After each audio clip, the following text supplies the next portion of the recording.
Everybody, and welcome to TTWA. You might notice it's a riot in here. Yeah.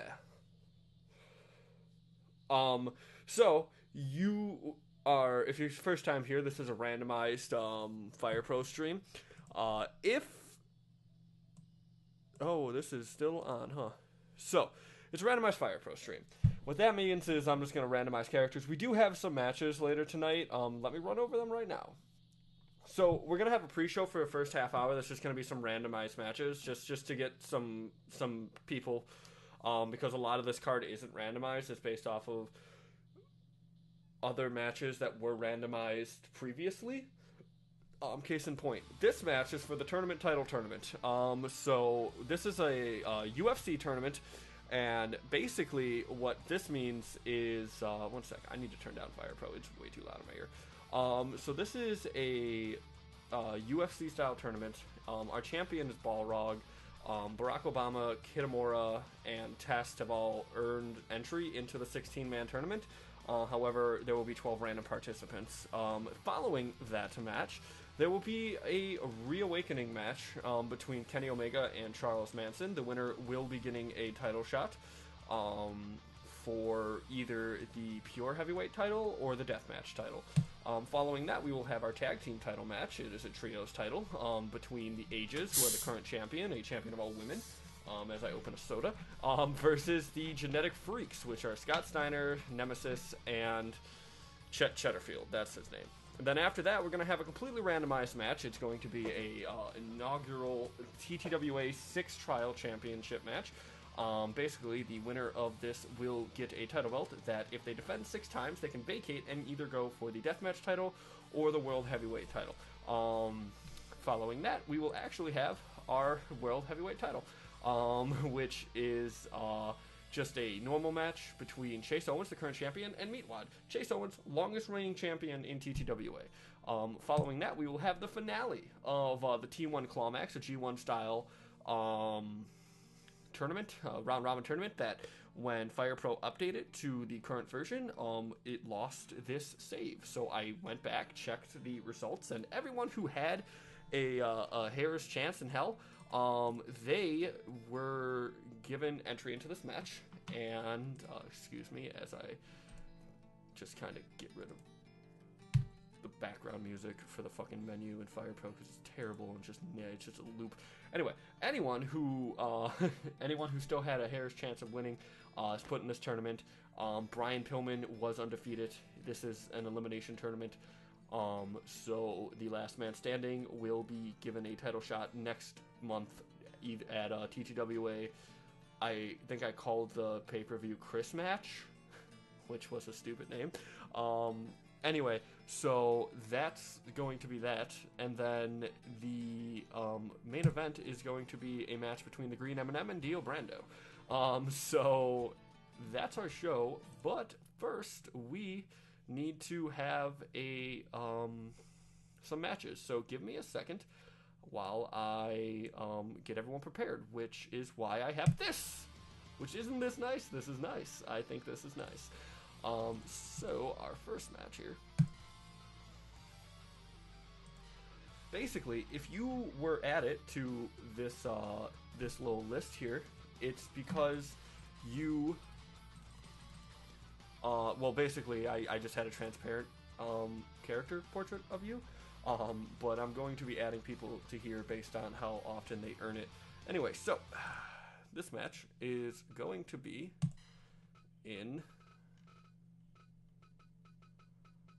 Oh, missed it. Ah!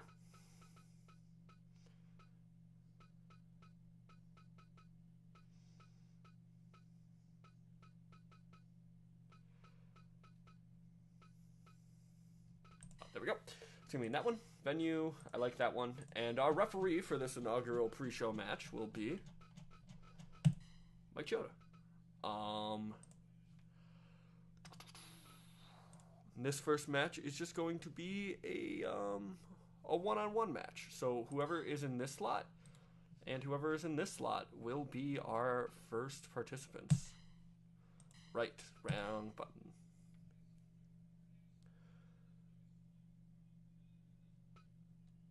So we have Jerry Briscoe versus whatever this is. Oh, it's the guy from Too Many Cooks. Jerry Briscoe versus the serial killer from Too Many Cooks. Okay, let's go. Hold up, let me just make sure the settings are exactly how we want it. We're going to impose a time limit on these pre-show matches of 15 minutes just because we want to try and get a couple of them out of the way. And I didn't pull you guys back, did I? I did. Okay, cool. So let's begin the match. I hit the wrong button. Awesome. Give me a second while we begin the match. It's been a while since I've streamed this, so I'm a little rusty.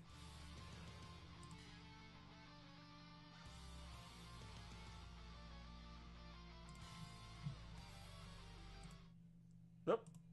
There we go.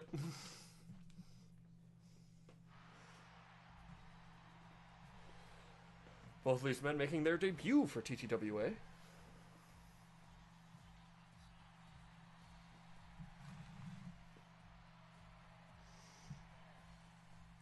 Jerry Briscoe, a wrestling legend, owner of the Briscoe Auto Body Shop down there in Florida.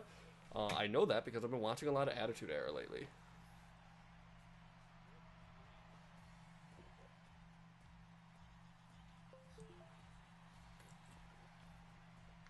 That's a concerning noise.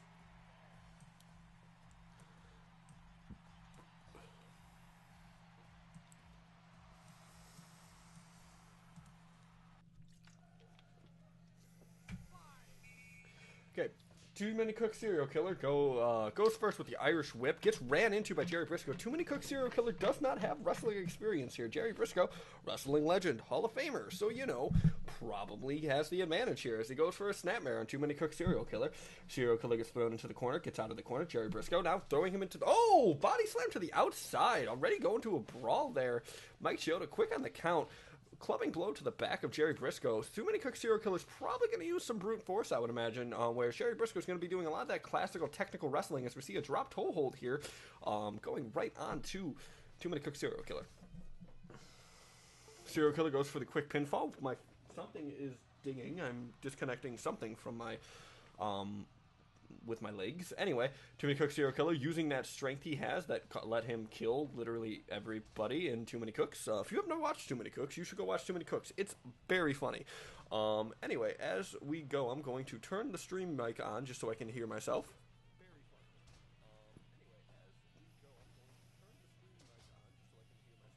Okay, cool. I sound fine. Anyway, so, body slam there. Gut claw from Too Many Cooks serial killer. A very brutal move, so it makes sense that he would like it.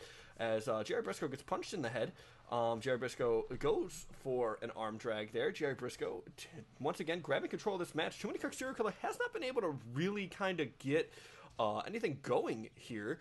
And it is definitely causing him some trouble in this early beginning of the contest. Is my mouse on the screen? This is another reason why I like to do pre-shows now, is so we can kind of iron out the kinks before the shows. This will be a separate YouTube upload, and will, if it sucks and, like, there's technical errors, I can just excise it entirely because, like, while these matches are going to be tracked statistically on the TTWA Google Doc sheet that keeps track of everyone's records. That is actually below if you are watching the stream currently right now. You can check everybody's results. Right now, there is no results for these two men. They're both going for either their first win or first loss, possibly first tie, as we are about 5 minutes into this match. One count. Too Many Cooks serial killer goes for a shote there, gets snapmared. Oh, and knocks him down. Goes for that leg grab. A very technical move. Goes for the lariat. Misses the lariat, however. I'm going to turn a light on in my room. So if you hear clicking, that's what that noise is. Oh, spinning neck breaker from Too Many Cooks. And he breaks out a sickle. Starts stabbing Jerry Briscoe in the face. Jerry Briscoe, elbow to the back. Too Many Cooks serial killer out, flying elbow down onto Jerry Briscoe. Too Many Cooks serial killer dragging him in the middle now. He actually finally has control of this match. That Twitter logo did not scale properly when I made this match. I thought it did. Anyway, nope. Mike Chioda, I think, sporting an Impact, which is weird. That also might just be SmackDown. I'm not sure. Anyway, Jerry Briscoe stomping away. We do have referees from all times and universes. We also have wrestlers from all times and universes. We have dead wrestlers.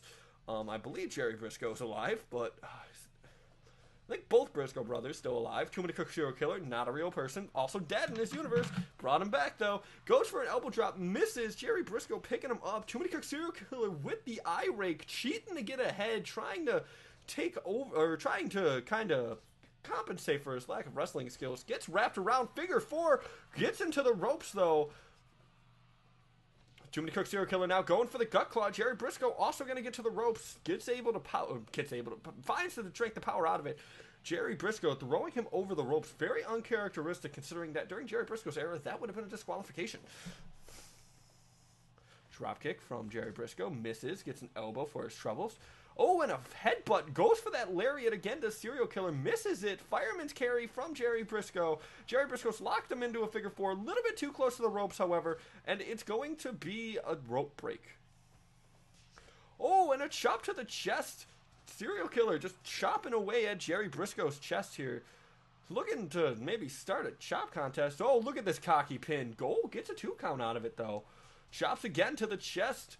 Serial killer really enjoying the pain that he's laying onto Jerry Briscoe, which makes sense because he is a serial killer.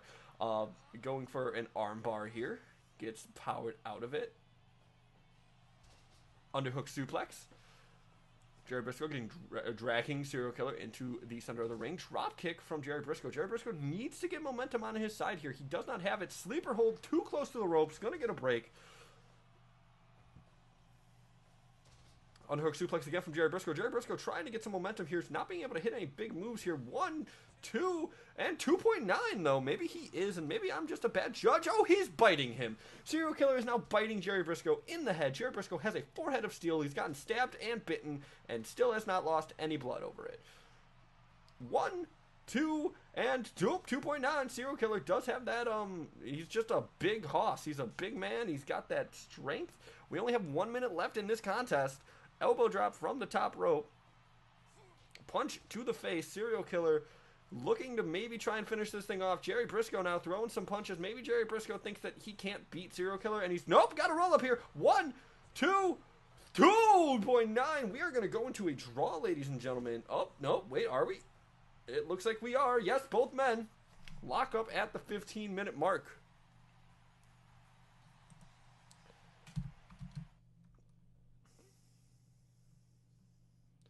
And with that, that match, our inaugural match, ends in a draw between Jerry Briscoe and the Too Many Cooks serial killer. Maybe we should make these matches 20-minute time limits instead. So let's do that. We got about time for, I would say, one more. However, I'm thinking that this one should be a tag team match. So we're just gonna hit random select, and this team. Let's do 2v2. Actually, now that I think about it, just because of time. So this one, and then this one, and then the one under it will be the ones that we consider. The referee for this match, I'm closing my eyes when I do this, is Mio Shirai. Okay, cool. So let's see who our competitors are. Akeem and Jay Briscoe versus Mirror B and the Handsome Stranger. Okay. That's a weird one. That's a real weird one. I don't actually know who the Handsome Stranger is. I feel like that's probably like a Jim Crockett joint. I'm going to go ahead and say, I'm going to look it up real quick. The Handsome Stranger. It's Buff Bagwell.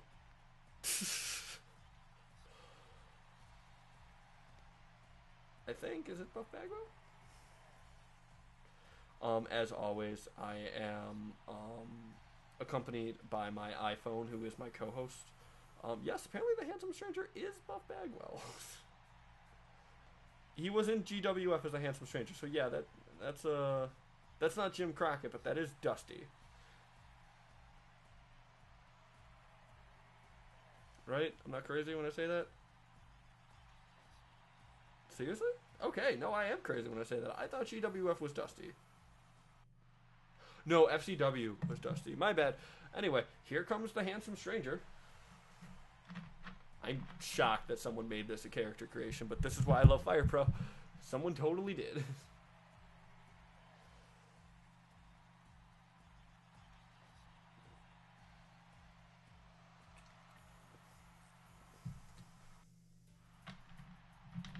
Mirror B now coming out. Mirror B from Pokemon, I think, is the only person in this match not a real wrestler.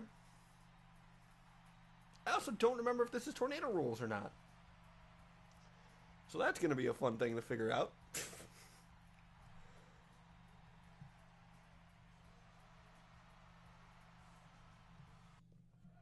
Okay, we got Akeem and Mirror B. Mirror B out-strengthening Akeem, which is crazy. We got Akeem, the African Dream, who is a incredibly racist character from the 80s in the WWF. And then we got Jay Briscoe, who has been quoted as going on a tweet and saying that if you teach my kids that gay rights are okay, then I'll shoot you. So, you know, we got team inequality here, and then we got team masked dudes, which I'm pretty sure Mirror B is supposed to be wearing sunglasses, but fuck it, masked dudes. So Jay Briscoe there, trying to kind of maybe size up Mirror B there, goes for a shoulder block there. Mirror B kicks him down. We do not have a normal traditional tag team title here at the TTWA, so if either of these two teams found that they ended up enjoying the company of their partner, they would indeed need to find a third man or woman for their title, or honestly, creation thing. We have robots here. We got aliens. We got animals. We got a lot of bears. I've downloaded a lot of bears. I've signed a lot of bears to the roster, and we have seen none of them, and it's very frustrating. This looks like this is probably going to be our last match here before we go into the main card of the show, which I'm very excited for. I'm very excited to be back here in TTWA land as I quickly exit out of Apple popping up for no reason. Thank you, iTunes.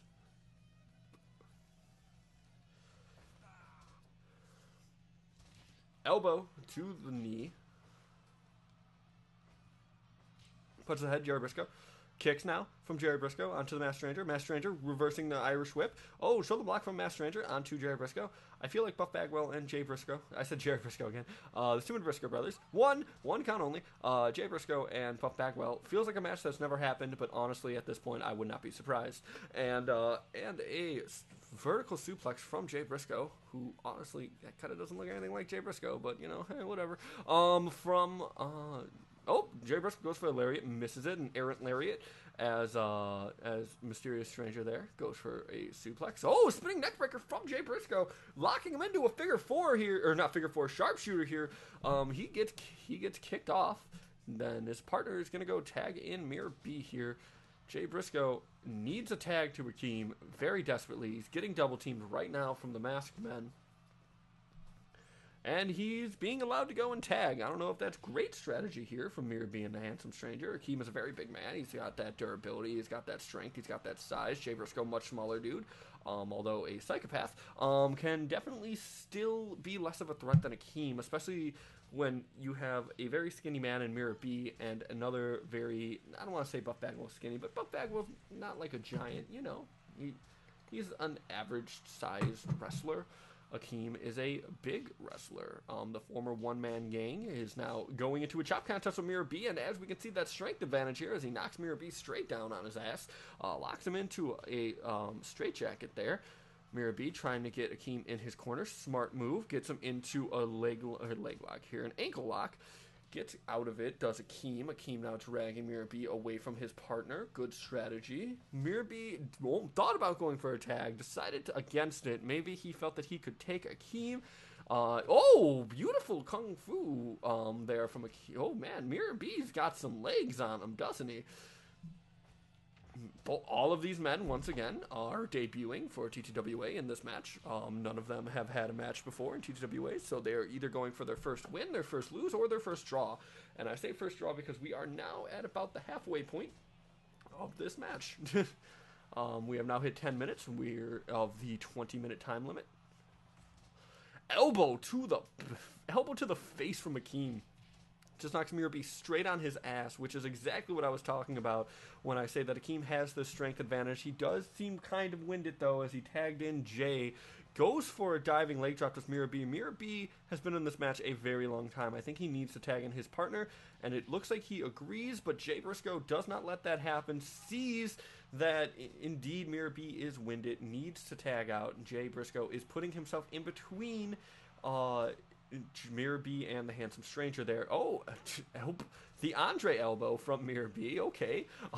And Mirabee kicking both men down. Mirabee needs a tag here. He has been in this match most of it. He's going to tag the Stranger. No, and once again, he does not tag Buff Bagwell. Why is he not tagging Buff Bagwell? This is a very interesting thing. Maybe there's some, we kind of just put these teams together. If I'm being real with you here, we don't really they're not like friends. Sometimes they are. Sometimes they're like, yo, hey man, can we be in a team? But a lot of the times it's just kind of randomly thrown together like this. So it's very, very likely that, Mirabee and the Handsome Stranger don't see eye to eye with each other. Handsome Stranger now going for a knee. Elbow to the face. Spinning neckbreaker from Jay. Jay tags in Akeem. Akeem's coming in here. From deepest, darkest Africa is Akeem. You might be very confused as to why that is, because he is a white man. But 80s wrestling was really racist. Is really just kind of going on to that little bit. Real racist. Real bad. Anyway, drop kick from the Handsome Stranger onto Akeem here, going on the legs of the big man. A very smart strategy from a Handsome Stranger. Mirabee letting his teammate just get the shit kicked out of him, barely getting in, barely getting involved. Once again, Handsome Stranger going for the leg. Mirabee coming in after Jay has already attacked the Handsome Stranger. Now both men teaming up on the Handsome Stranger. Mirabee nowhere to be found. There's definitely some reason. Oh, and he's unconscious. Oh, geez. Okay. Yeah, so the Handsome Stranger is unconscious. So this is now between Mirabee and Akeem and Jay.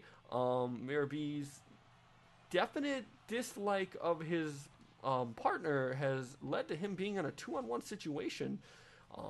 Why do these two not like each other? Who knows? Maybe we'll find out in next month's show. Maybe I'll book a match for them because, honestly, why not? And a thumb to the eye from Akeem here. Akeem punching away at Mirabee. Mirabee might just try and go for the draw here. Mirabee getting punched in the face. Oh, lariat to the head. Lariat again.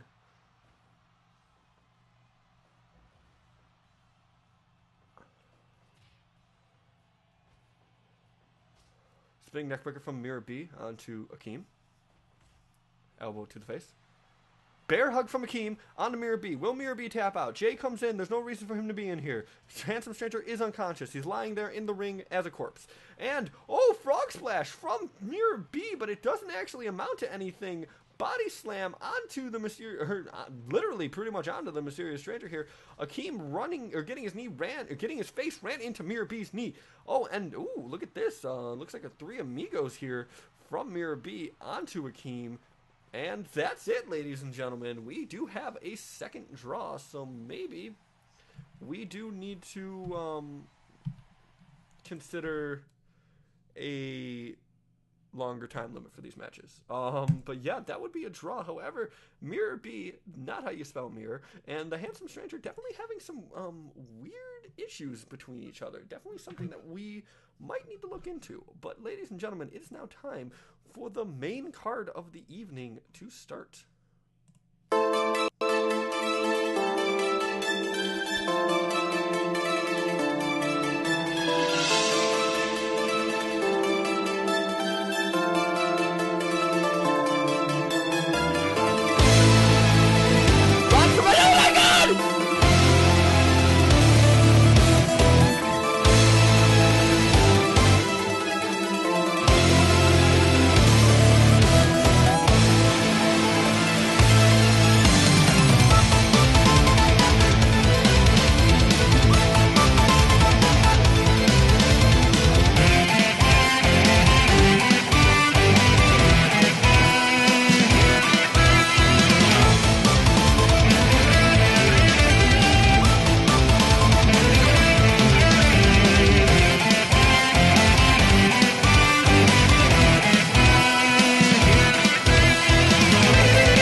So here we are.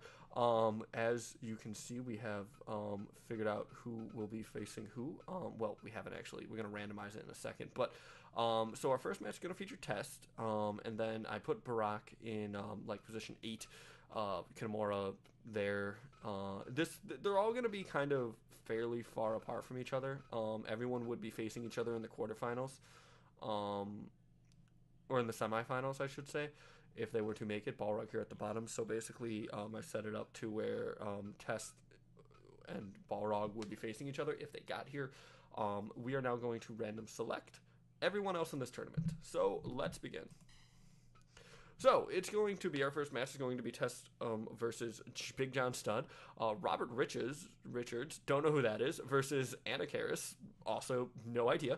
Oz versus Brad Armstrong. Nate Diaz is going to be going up against Barack Obama. Gregory Helms will be going up against Alex Trebek. Katsuya Kinemura will be going up against Tanaka. Akeem and Jay Briscoe will be fighting each other. The team that just fought are going to be fighting each other. And then this is why I have my co-host here. My co-host has Google Translate on it. So we're going, because there's a lot of if you're not familiar with Fire Pro, it's a very popular game in Japan. So there are a lot of creative characters that are only Japanese. So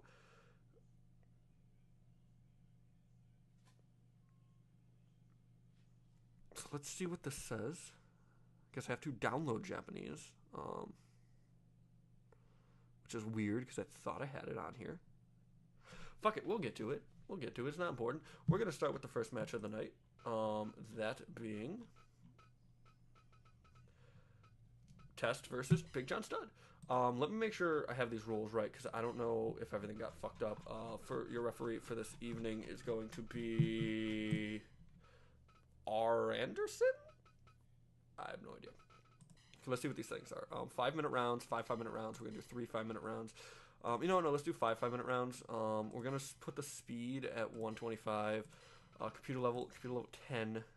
Time 5 minutes. Can't fuck with either of these. Whatever. Critical, high. Okay, cool. Yeah, they did fuck with that. So good thing I checked. And also a good reminder that I need to check. Oh, hey, look, we can actually see who is who. Kamen Rider versus Balrog. I downloaded a shit ton of Kamen Riders, so I actually kind of regret that decision now because there are so many. But anyway, Test. Let's begin this tournament. So entry finish. I haven't seen what the new tournament screen looks like. I don't know if they did anything with it. Doesn't look like it. Okay, let's begin.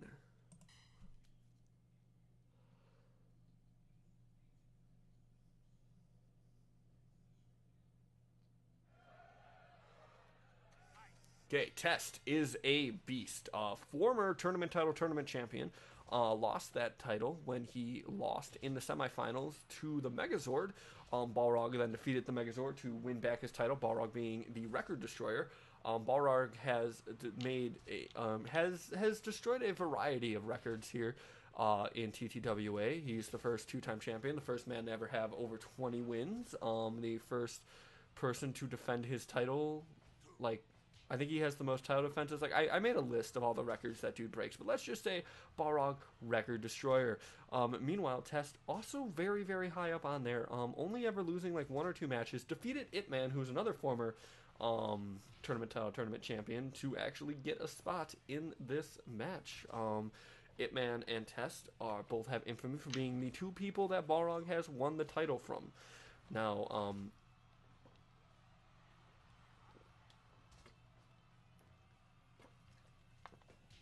Test does not have an easy path ahead of him, though. Big John Studd is very large, very powerful, a general tough man, if you will. Big Test is big, that is true, but he is going to have a quick fight ahead of him as he gets lariated right out of his shoes here. Punch to the face from Test. Test knee to the... Oh, Big John Studd is just destroying Test here. Test has no answer, and he just gets kneed in the head. This is not a good round for Test. He only has about a minute left. Test finally getting some momentum on his side here. Upper European uppercut from Big John Studd and punch from Test. Test winning that strike contest, but at what cost? He does fall immediately after. He is unable to kind of keep up the momentum here. Elbow to the head from Big John Studd. Big John Studd now underhook suplex. Both of these men are not MMA fighters. I actually want to go ahead and say that Big John Studd probably was dead before MMA was really a thing. Big John Studd did look winded there at the end of that round. Obviously, we do give them a little bit of a breather in between rounds. But yeah, no, Test's been able to take momentum. He looks like he was going to try and take it back there. Underhook suplex from Big John Studd, who can kind of just shrug off a lot of hits from Test. Big John Studd is very, very large, as I've previously mentioned. A beautiful, like, oh man, Razor's Edge? Yeah, that was a Razor's Edge from Test. Test atomic drop. Big John Studd, elbow to the back. Test now taunting to the fans. Test has always been maybe not the best at being a fan favorite. A lot of people think that he's a little bit too cocky, a little bit too strong. But he does have reason to be cocky. He is one of the best people we've ever had in one of these matches, or in the tournament. And this is really back and forth though. Bear hug from Big John Studd. Test going for a shot here. Look at this. Oh, F5 jump. That's it. He's done. I was about to say most of these matches don't make it past round 2, and you can see why.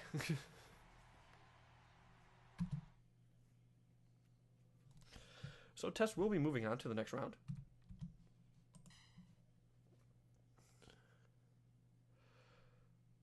Big John Studd was not the favorite there. Now we have Robert Richards versus Anacaris. I know who neither of these men are. We're going to look them up on my co-host right now. Robert Richards. Oh! It's Bob versus the fucking mummy from Darkstalkers. Okay. The Darksiders? What is Morrigan from? Is it Darkstalkers or Darksiders? I hate that those two are two games. Darksiders.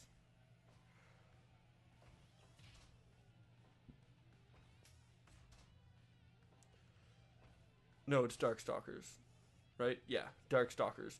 Okay, so two fighting game characters, both familiar with MMA, I guess, technically. If you're a fighting game character, you would have to be. Anacaris here, locking Bob up in a leg lock here. Oh, Bob with an enziguri just out of nowhere. And a European uppercut from Bob. Bob, ooh, using that large weight. Anacaris also big man. Big men in this match. This is a very heavyweight tournament so far. Barack Obama is probably a lightweight, if I had to go ahead and say. He's a very small person. But he did manage to last a round with Balrog, which got him entry into this tournament. Anacaris now locking up, or elbowing Bob in the face. Doing it again. Anacaris keeping momentum fairly in his corner. Now, Anacaris is a dead person, so technically I would think that it'd be pretty hard to knock a dead person unconscious. Bob is a fat guy, I guess. And we have a claw here from Anacaris. I'm going to go ahead and put my chips in with Anacaris here, if I had a guess. Moon stop from Anacaris. Elbow to the face from Anacaris. This has been all Anacaris, really. Like, Bob hits a couple moves here and there, but Anacaris really just been laying it on thick here. Oh, super kick. Beautiful from Bob. Elbow to the back. Anacaris, once again, moon stop. Anacaris looking tired, though. Elbow to the head of Bob. Only has to last another 10 seconds before he can get a breather here. Bob, up, unable. Oh, Bob with the late hit. Referee apparently didn't see it. Judges, we don't have judges if they can't. Normally they get knocked out before we get to the end, but if they, I believe if they do make it to the end, it's just a draw. Elbow to the back. Ooh, kick from Anacaris there. Knee hold there. Bob going for the leg. Can we once again return to Bob? Wow, what a beautiful submission there from Bob. Can we go back to Bob, who definitely did a late hit to Anacaris there, as he locks him into a cattle mutilation here. Definitely not cool. Bob resorting to cheating, maybe feeling that Anacaris is getting a lot of this match, because Anacaris is getting a lot of this match. Bob getting choked out now, getting the life strength out of him. Headbutt from Anakaris, that he is wearing a headpiece. The legality of that is definitely pending. It's a very, very anything goes tournament here at the Tournament Title Tournament. Anakaris, once again, getting locked up in that beautiful submission from Bob.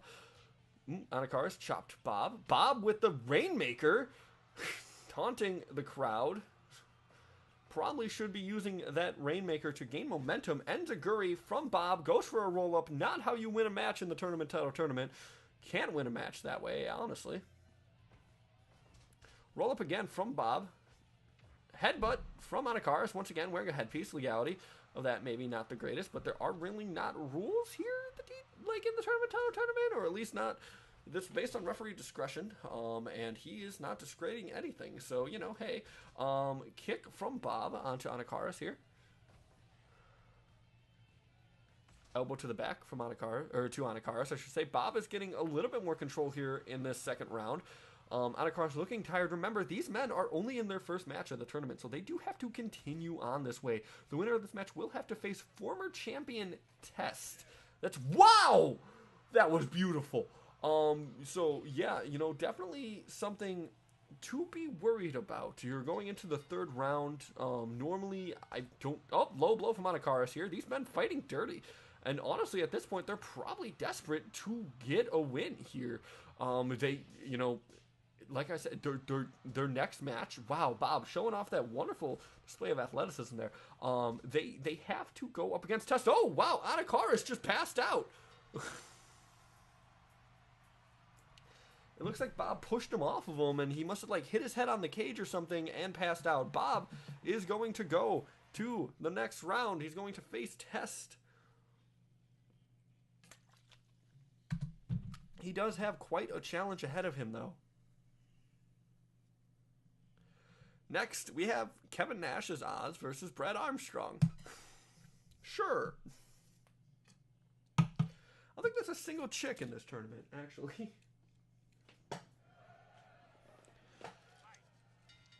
Kevin Nash is going to have the strength advantage here. Brad Armstrong's going to have the knowing how to wrestle advantage. Brad Armstrong going for a roll-up here. Not necessarily the best way to win a match. In fact, impossible. Brad Armstrong, once again, going for a roll-up. Some of these men don't really understand. It's just in their blood to go for pinfalls, and they don't understand that that doesn't help them at all. Kevin Nash does have that strength. However, this is a very early Kevin Nash when we grabbed him in the time machine, so he's not really going to maybe feel comfortable in those boots yet. He's very green, and that's not a pun based off of his gear. Double axe handle to the back of Brad Armstrong. Brad Armstrong does know, you know, he's a technical wrestler. He's a technical guy.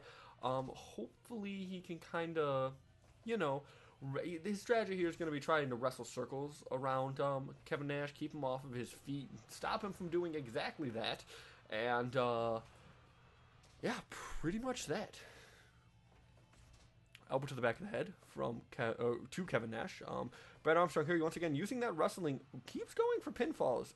Not maybe the best strategy. Once again, pinfall again from Armstrong here. Now they're just chopping each other. That's not a smart move for Armstrong either. As you know, just Kevin Nash with that strength. Just once Kevin Nash gets going, man, you gotta stop this man. You gotta get this man off his feet. You gotta get this man on the ground. You cannot let this man start building momentum. He will use that size, that hefty size and hefty weight advantage against Armstrong here. Armstrong going for the pinfall. You would think by now he would understand that is not how you win this match. Sidewalk slam from Kevin Nash. Kevin Nash pretty much been the main reason of, like, the main going of this match here. Armstrong trying to get something going here. Once again goes for the pinfall. Not gonna win the match. Kevin Nash now. Kevin Nash has been building up steam the entire first round. I would give that to Nash. Kevin Nash with the military press slam. Just stomping away at the small of Armstrong's back there, which is good. You know, Armstrong's already going to have some back issues lifting Nash.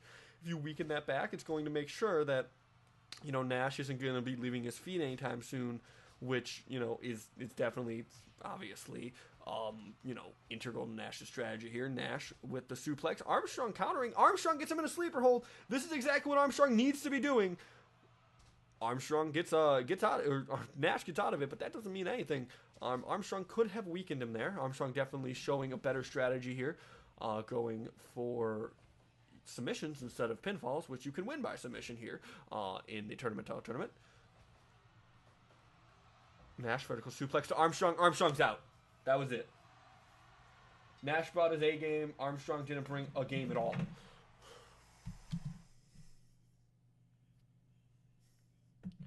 Nash gets a very, very easy win, and that's very important to the rest of this tournament, because since Nash gets that easy win, whoever wins between Nate Diaz and Barack Obama is going to have to be going against what is pretty much a just fresh Kevin Nash. But Nate Diaz versus Barack Obama. Barack Obama, once again, like I said, like Katsuya Kitamura, lasted a round with Balrog, so he was allowed entry into this match. However, I don't believe that he was anticipating that he'd be put up against Nate Diaz here. Nate Diaz with the go around here and choking out Barack Obama, the 44th president of the United States. Barack Obama getting punched in the face, once again getting punched in the face again by Nate Diaz. Oh, and Nate Diaz just mounted punches on Barack Obama. Barack Obama able to defend himself. The referee does not call it. Nate Diaz just throwing some very, very heavy strikes over there at Barack Obama. Barack Obama needs to get something going here. Barack Obama elbow to the back, elbow to the ankle of Nate Diaz. Not sure what that strategy means. And now, Barack Obama getting out of a mounted position there. That was smart. And then once again, Barack Obama just getting kneed in the face by Nate Diaz. Nate Diaz so far wrestling circles around the former president of the United States. Barack Obama with a moon stomp. Punches to the torso of Barack Obama. Barack Obama once again rolling Nate Diaz out of that mount there. Nate Diaz, though, pretty much all Nate Diaz here. Barack Obama seems to be very outclassed. I'm not sure how he managed to last that long against Balrog, but here we are. Barack Obama getting out of that hold there. Oh, DDT from Barack Obama. That's going to be... Oh, and a surfboard stretch from the former president. There we go. Getting some momentum going here. Oh, Barack Obama going for a lariat, misses the Alabama slam or a spine buster. I couldn't tell. Surfboard again. The president is showing what got him here in the first place. Elbow to the back of the head from Nate Diaz.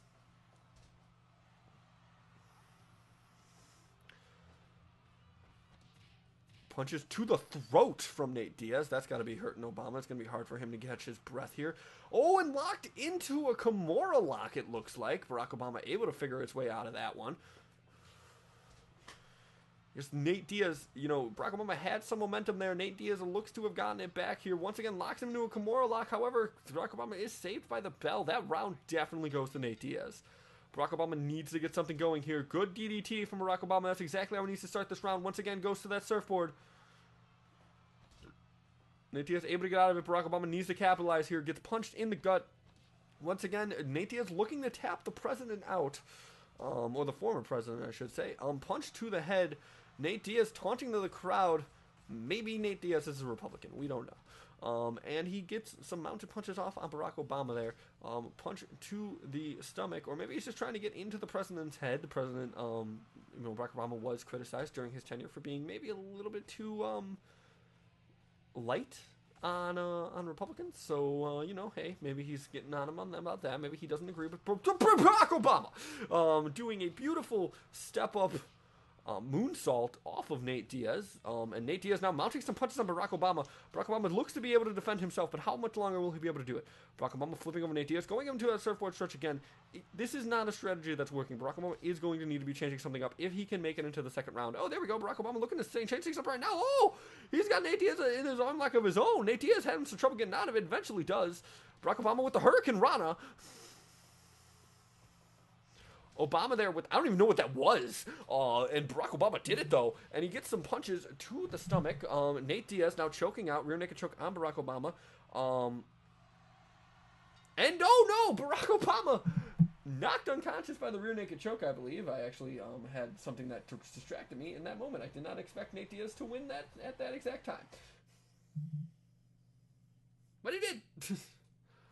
So Barack Obama is the first of the 4 people pre-allowed into this tournament to lose. Obviously, 3 of them will eventually do so. And now is a match I'm very excited for. Gregory Helms versus Alex Trebek. Let's go. I really hope it's not like Hurricane Gregory Helms. I hope it's just like shitty. Yes, it is shitty Gregory Helms. Yes. Okay. So, Alex Trebek, known for his Jeopardy, not his fighting skills. Gregory Helms, known for the Hurricane and not being Gregory Helms. Chop to the chest from Alex Trebek.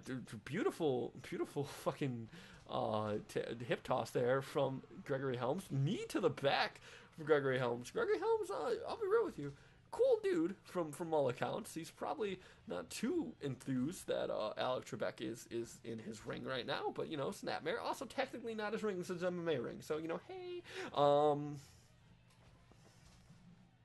Snapmare from Alex Trebek.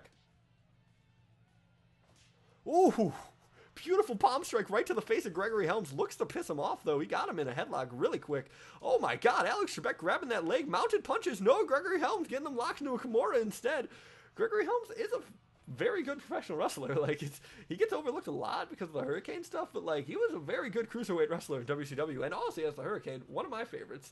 Alex Trebek, wonderful game show host. And Alex Trebek goes into a rear mount there. Oh my God, leg takedown from Alex Trebek going into a frontal mount. Once again, Gregory Helms able to get out of it. Gregory Helms does have that technical knowledge, but it looks like Alex Trebek's been reading up on MMA here. Oh, and they're striking each other. Trebek, Helms, Trebek, Helms, Trebek. Once again, into a Kimura lock.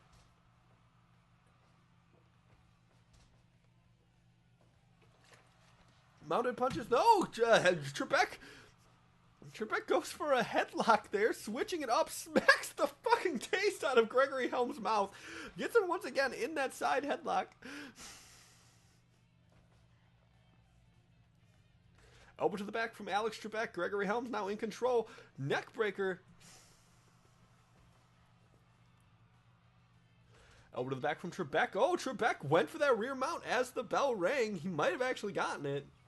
Did not look like Helms was going to mount defense. Oh, well, here we go. We got it. Oh, my God. Alex Trebek apparently did some wrestling in college. Chop to the face from Gregory Helms. Alex Trebek chopped at the chest. Leg takedown here. Nope. Gregory Helms, he's very good at countering that frontal mount there. Trebek looks tired. Snapmare. Yep, there we go. Once again, Trebek's he's got to stop that. That arm can't take that much more. Oh my God. It's just the stupidest thing in the world. Trebek using some amateur wrestling techniques on Gregory Helms. Chop to the chest. Side headlock from Gregory Helms, or onto Gregory Helms. Gregory Helms kind of getting his ass kicked. I'm going to be real with you here. Single leg Boston Crab. Back with the elbow to the back. Mounted punches, no. Russian leg sweep. That was not a Russian leg sweep. That's just a leg sweep. Oh, kick to the back. And oh, Trebek's out. What is a technical knockout?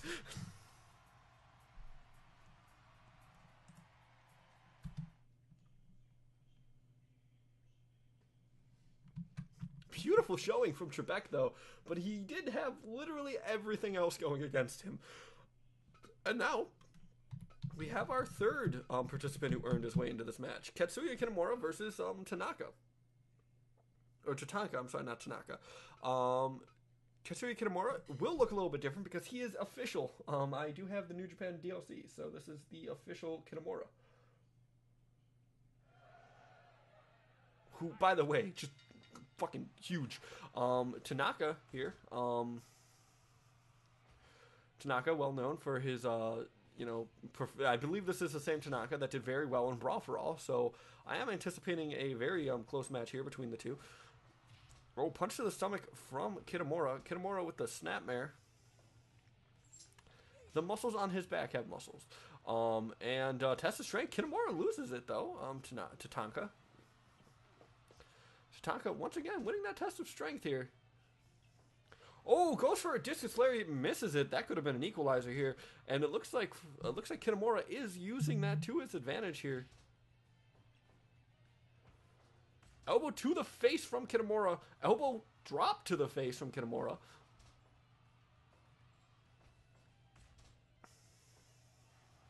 Got him locked in there. Nope.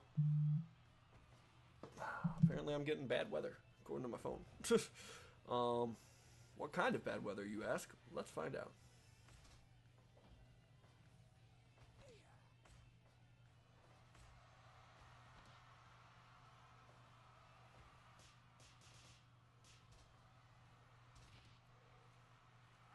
Got Kitamura in a leg lock here. Oh, look at that. Kitamura with the ball. Oh, not even a Boston Crab. With a camel clutch, I should say. And I will be receiving spotty light freezing rain possible tonight. Spotty intermittent light freezing rain will be possible through the pre-dawn hours of Friday, with temperatures near to below freezing. A light glaze of ice is possible on some roads, particularly those that are untreated or less heavily traveled, or on overpasses or bridges. A light glaze of ice will also be possible on untreated sidewalks and parking lots. Finally, black ice may also be possible on some roads in northern Illinois, where snowmelt occurred during the day on Thursday. Those will travel plans tonight into early morning should be prepared for the possibility of slippery conditions. Check updated road conditions before driving. That has been an update from the National Weather Service. If you do live in Illinois, just be known that it will probably suck tomorrow morning. As Tatanka chops away at Kitamura's head here. Kitamura suplex onto Tatanka. Kitamura with the figure four. Tatanka able to get out of it. Oh, and a lariat there. Another figure four from Kitamura.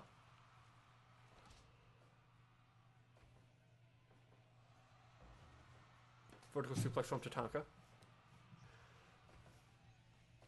Elbow to the back of the head from Tatanka. Elbow drop to the head. Kitamura in control here. Misses a drop kick. Tatanka needs to capitalize on that, and he does. Oh, God. Just multiple brain chops right onto Kitamura. Once again, another chop. Stomping away at the stomach.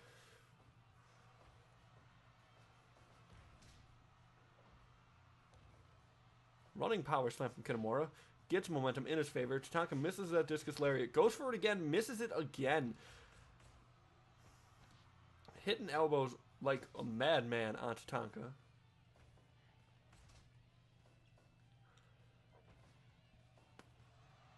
Vertical suplex from Tatanka. Both men down.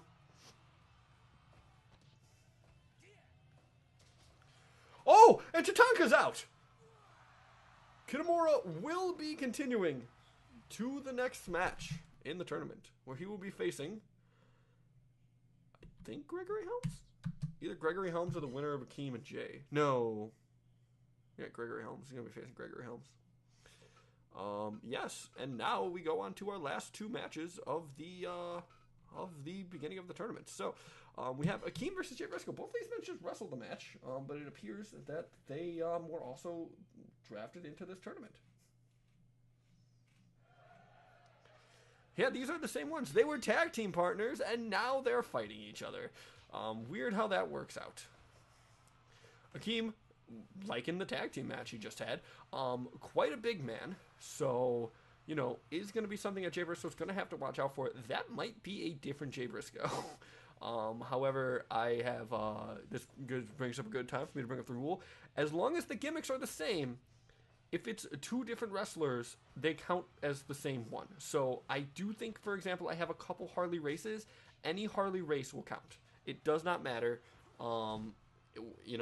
If it's a different Harley race, it still counts as the same Harley race. Now, however, for example, if this was Akeem versus One Man Gang, it would be two separate people that I would count that as. That being said, Akeem was just beating. We saw Akeem knock out the Handsome Stranger. So we know that Akeem has that knockout power. We know that Akeem can do that damage. However, Jay Briscoe was a useful part of that team. They worked very well together as a team. Let's see how they work together as enemies. Sitting down on Briscoe does Akeem. Akeem gets to his feet. Once again, this is the stereotypical big man, small man match where the big man is going to be the small man's going to try and knock the big man off of his feet. That's what I try to get to. If Akeem is smart, he will just keep laying in those strikes. If Jay is smart, he would be trying to use his strength here like he is to kind of duck and weave around Akeem and pick his spots. However, it did not look. He looks like he got caught into a striking contest there that he did lose. Jay is known to have a temper. And Akeem with the vertical suplex. Yes, Jay is in some trouble here. However, he does only have about 10 seconds left in the first round here as he locks in the camel clutch. Just trying to do some residual damage. Not going to get the win, but do some damage going into the second round. Oh, and an elbow from Jay misses. Could have been an equalizer. Does hit that European uppercut. Getting momentum in his favor right now. Elbow to the back. Locking Akeem into a single leg Boston Crab. That's smart. Go for the legs of giants. That is like Wrestling Giants 101 here. As Jay Briscoe, once again, just kind of, circling around Akeem, using that stamina, using that cardio that he has that Akeem doesn't against Akeem here. Akeem with the vertical suplex onto Jay. Jay's got to watch out for that. Jay's a tough boy, that's right. But it doesn't mean that he isn't, going to... Jay's tough, but he probably can't take that many slams from Akeem. And an elbow or a European uppercut. Oh, Akeem mule kick to the face of Jay. Clubbing blow from Akeem. Elbow to the back from Jay. Stomp to the back of the head. Single leg Boston Crab from Jay again. Oh! Body splash from Akeem. That's what Jay wants to avoid happening in him. That's the move that knocked out the Handsome Stranger before this tournament.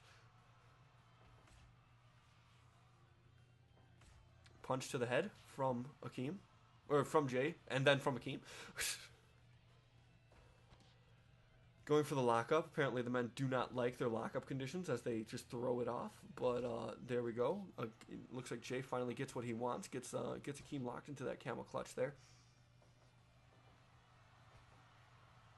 Elbow to the back. Oh, and another splash. That's a lot of weight coming down on Jay's back. It's gotta knock the wind out of you, man. You stay down with the wind knocked out of you long enough, the ref will call the match against you. Chop to the chest. Oh, sling blade. That's not a sling blade. I don't know what that is. As we go into the second round, or third round, I should say. Both men, kind of, honestly, I could see either man getting this one right now. Fireman's carry from Jay. This has been a very even match so far. And oh my goodness, full Nelson bomb. And Jay is just a ball of fire right now. Akeem trying to put him down. Stomps to the chest. Jay punching away at Akeem. Yeah, man, Jay's on fire right now. Jay wants to end this round. Akeem should not be taunting to the crowd at this current time. Elbow to the back. Ooh, drop kick to the back, and Akeem's out. Akeem is out. Yeah, Jay just started that round at 300% and just went to town, defeating his former partner.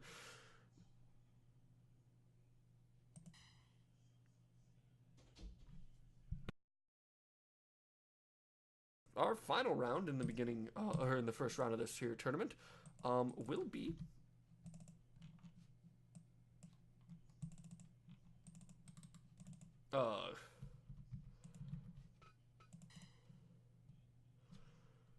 excuse me, it's not actually doing it.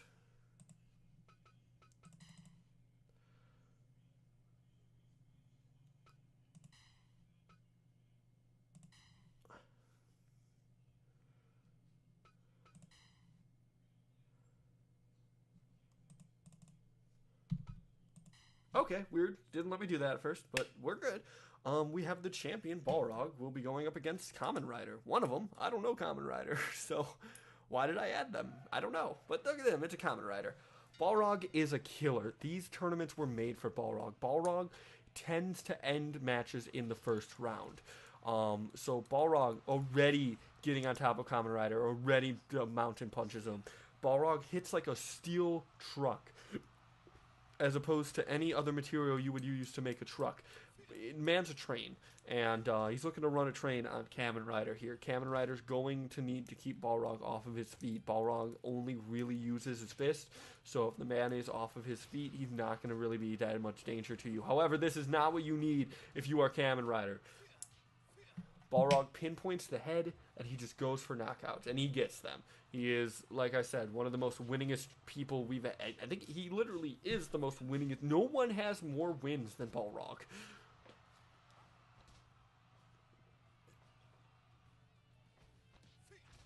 That's up Enziguri from Kamen Rider.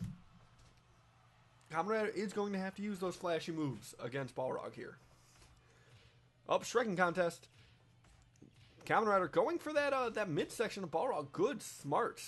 Able to kind of take the power out of him. Balrog with a straight punch. We've seen that end matches here, and look at Balrog. He's so fast. He's just unstoppable. Oh, and a kick to the back of the head again. Kamen Rider is getting Balrog off of his feet more than Balrog probably would like. And oh Jesus, yeah, that's brutal. Balrog. Missing those straight punches there. Kamen Rider is using that strength to his advantage here. Oh, and a kick to the back.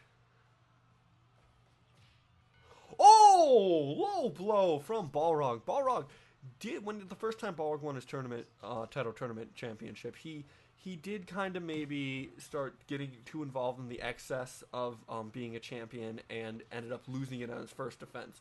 Since then, Balrog has kind of come back. He's gotten a little bit more super kick. He's gotten a little bit more down to earth, and honestly, he became a much harder worker. Definitely had a redemption arc there, and Balrog looking to keep that story going to be one of the most winningest men in TTWA history. A future Hall of Famer is Balrog for sure. Balrog, once again, low blow. Balrog is not above cheating. Once again, he's out. He's done. Yep. No, not even a fanfare. Balrog just punch, done.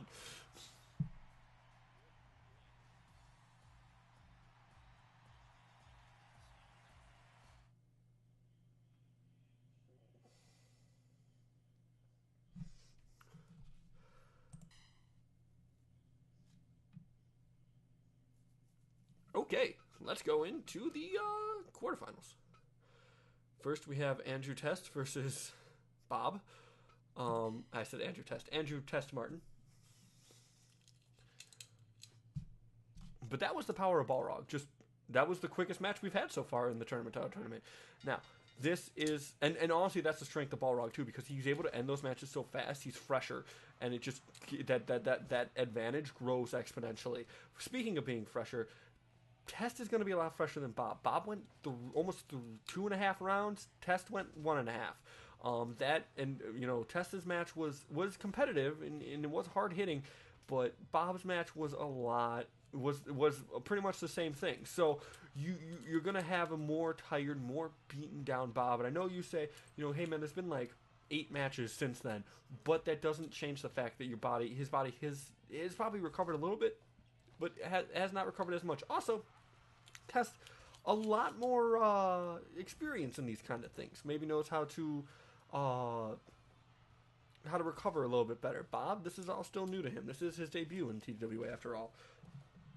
Although Bob has participated in the King of the Iron Fist tournament, but as far as I understand, King of the Iron Fist tournament, you kind of have to like travel around the world. So you got a lot of time to kind of recover yourself. And oh, beautiful! Does Bob just hit with that beautiful red arrow looking thing? That move kicks ass. Anyway, elbow from Test onto Bob. Cannonball from Bob. Ooh, Enziguri from Test, and goes for that roll up. Not going to get him anything here. Also worth noting, Test decisively defeated Big John Studd. Bob, I think, kind of like knocked out on a Karis. It didn't really look like a big hit there.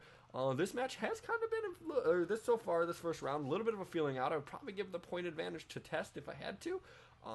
Just because it looks like he's been in control most matches, been able to land more significant strikes. But Bob has been holding his own here. As we near the end of the first round here, Bob in control. And locks him into a beautiful armbar here. Test going to get saved by the bell. Test needs to be wary of that armbar. Ooh, roundhouse kick from Bob. Bob proud of himself on that one. Test, though, getting enough time thanks to Bob's taunt to recover. Up, leg, got his legs taken down. Oh, good job with the shot block. That's smart. That's smart from Bob. Super kick to Test. Knocking him down. Needs to stop taunting to the fans. This is a, oh, nope, doesn't matter.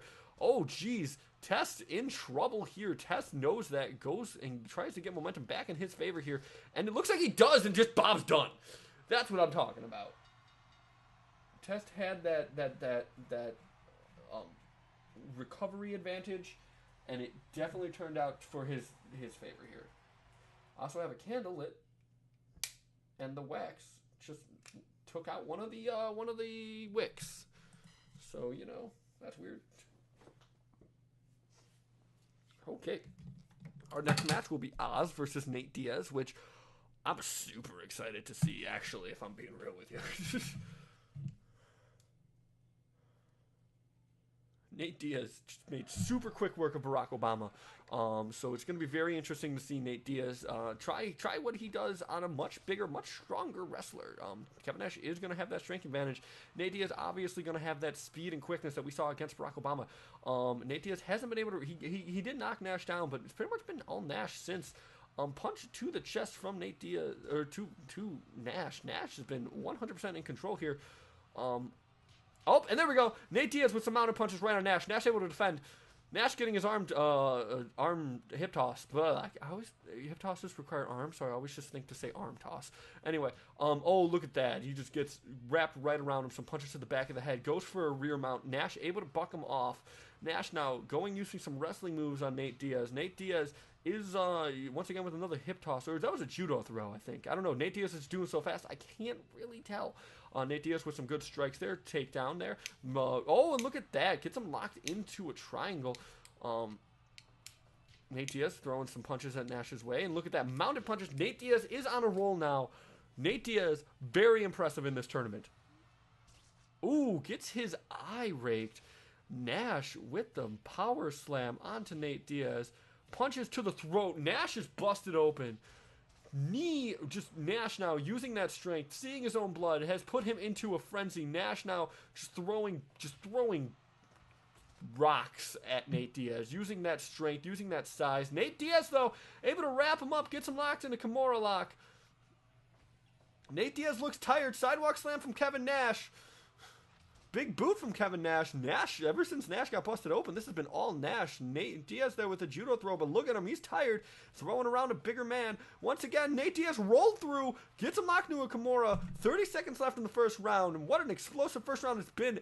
Elbow from Nash. Nash looking to maybe hit a last move there. No, Nate Diaz with the judo throw. Both men going to be down as the end of this round happens.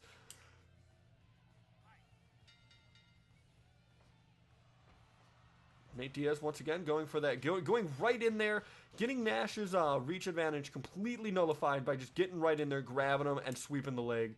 Goes for that mounted rear. Nash able to power out of it, but look at Nash. He is just a crimson mask. And oh my god, Nash!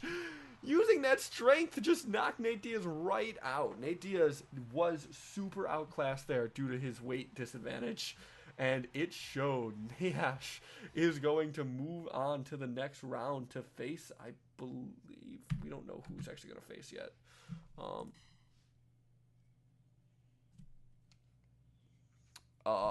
He is going to face Test, actually. Okay, that's going to be a fun match.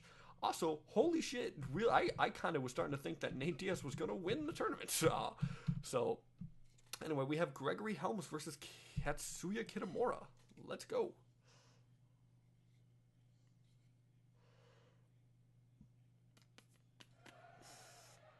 I gotta tell you, after Gregory Helms had some difficulty putting away Alex Trebek, I'm gonna go ahead and give my my prediction to Kitamura here. Kitamura, not in control though. You know, Gregory Helms, a wrestling journeyman. He's a very skilled wrestler. He's been around for a very long time. As I light this lighter into the microphone, look at that. Can you hear that fire? And yeah, Kitamura, you know, has that strength advantage, but he is still a young lion. So that's something that if I was Gregory Helms, I would be trying to, I'm just try and get Kitamura to make some mistakes. You are a wrestling journeyman. You should know how to make the rookie make some mistakes.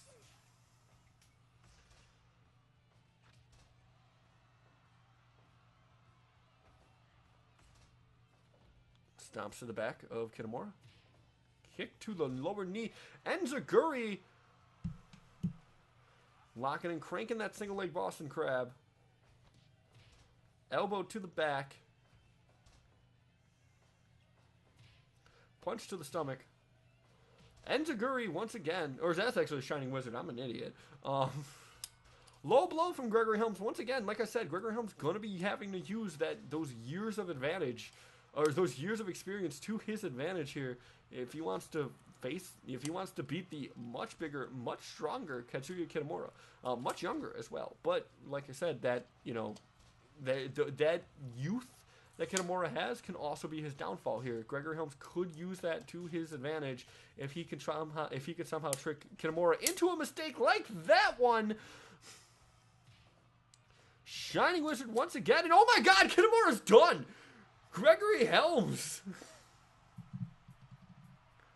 First round knockout from Gregory Helms will be going to face the winner of Balrog versus Jay Briscoe.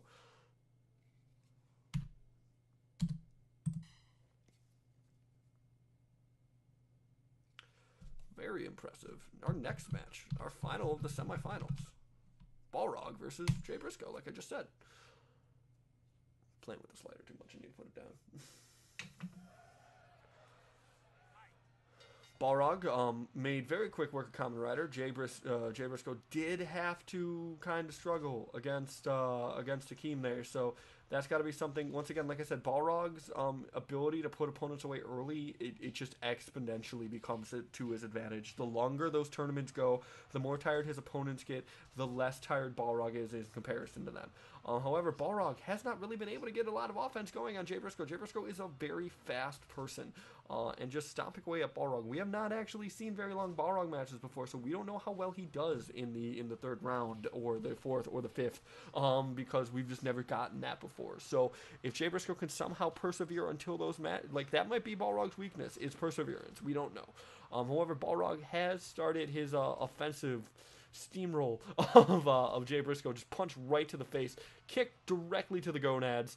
Balrog just throwing fist, knee to the face. Balrog very rarely uses his legs, but using it here on Jay Briscoe. Jay Briscoe with a roll up, unable to really do anything with that. You cannot win a match that way. Balrog kick to the head. Punch to the stomach. Balrog. Multiple punches to the head of Jay Briscoe from Balrog.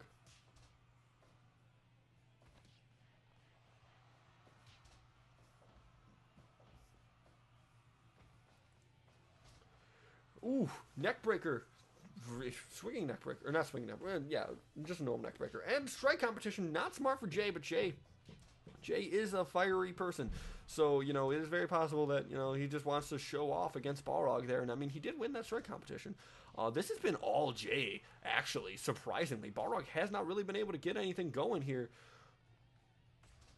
We've seen that be deceptive before, though. Balrog has sometimes lost the first round, just come out in the second round and just destroyed his opponent. So we will see what happens here. So far, Jay, once again, this is this hot, fiery, just wearing down pressure from Jay Briscoe is what beat Akeem. So Balrog might actually be in trouble here.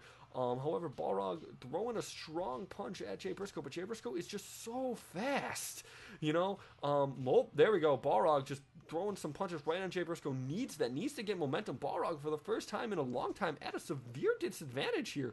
Balrog getting locked into a rear naked choke, into a suplex. Balrog is out. Wait, both men are out? Both men are out? Who won?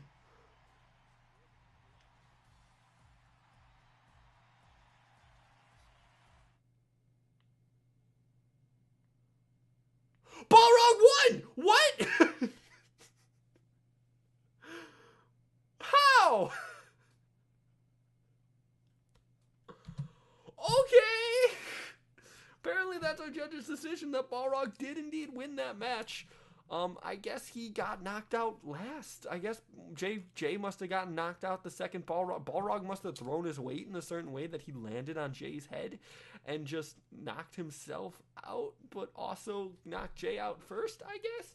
That's very interesting. I wonder how Balrog's going to fare against Gregory Helms then, because if Balrog just is waking up from a concussion, he's probably not going to be at his best. Anyway, we're in our semifinals.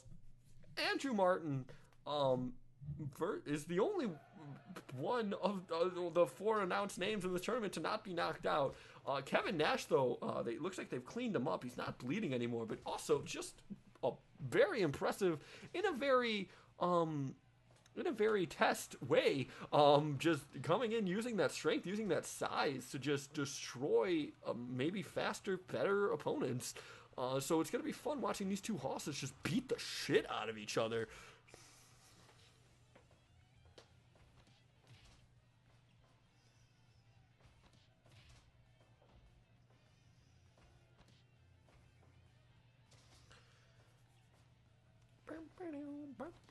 Oh, and just Nash throwing a knee directly into Testa's face.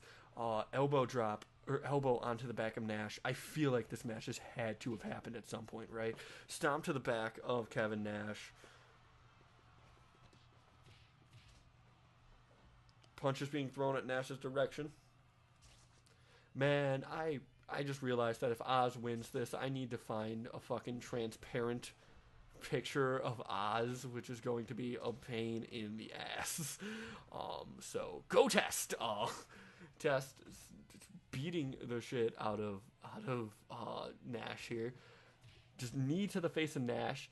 Test had to have watched that last match. He has to know Balrog's weak. He has to know this is his time. He's beaten Balrog before. He hasn't gotten a chance to fight Balrog since. Because remember, he did lose to Megazord, who then lost to Balrog. So, we could see a rematch here. It all depends on if Test wins this match, and then Balrog needs to beat Gregory Helms. But like I said, I'm very concerned about the status of Balrog, because Balrog was also knocked out.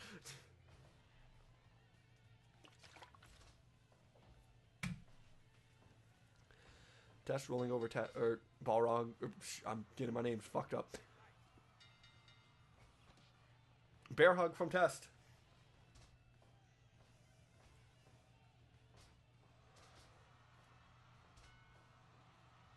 Kick to the junk from Test as well. Or to Test, I should say.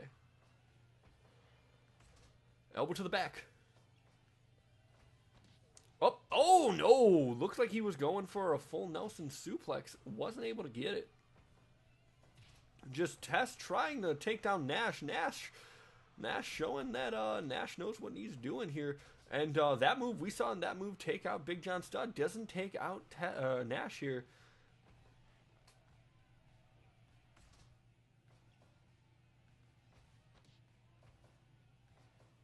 Oh no, goes for a powerbomb. Doesn't get it. Nash too heavy.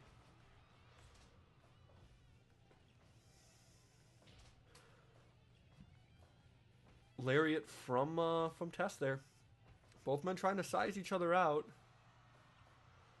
Now they're just throwing their best at each other. They're just throwing bombs, trying to get the other person to not get up. Just big boot from Test. This is a hoss match, all right. It's power slam from Nash onto Test. Locks him into a submission hold there. Test able to power out of that. Military press slam. Test still in this though, but Test needs to get something going here. He's taking too many hits, and there we go. There's that F5. Punch to the stomach. Eye rake.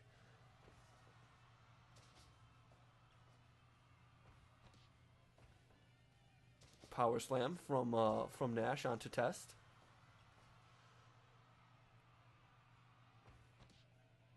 F5 from Test. Oh, but Nash is done.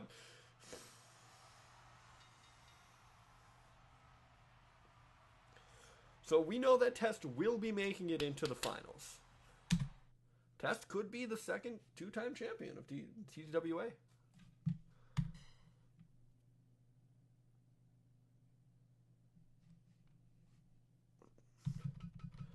Now, this match is going to be very interesting. So, it's Balrog, who we saw was knocked unconscious, versus Gregory Helms. So, is Balrog going to be at 100%, or is Gregory Helms going to be able to capitalize and make it to the finals here?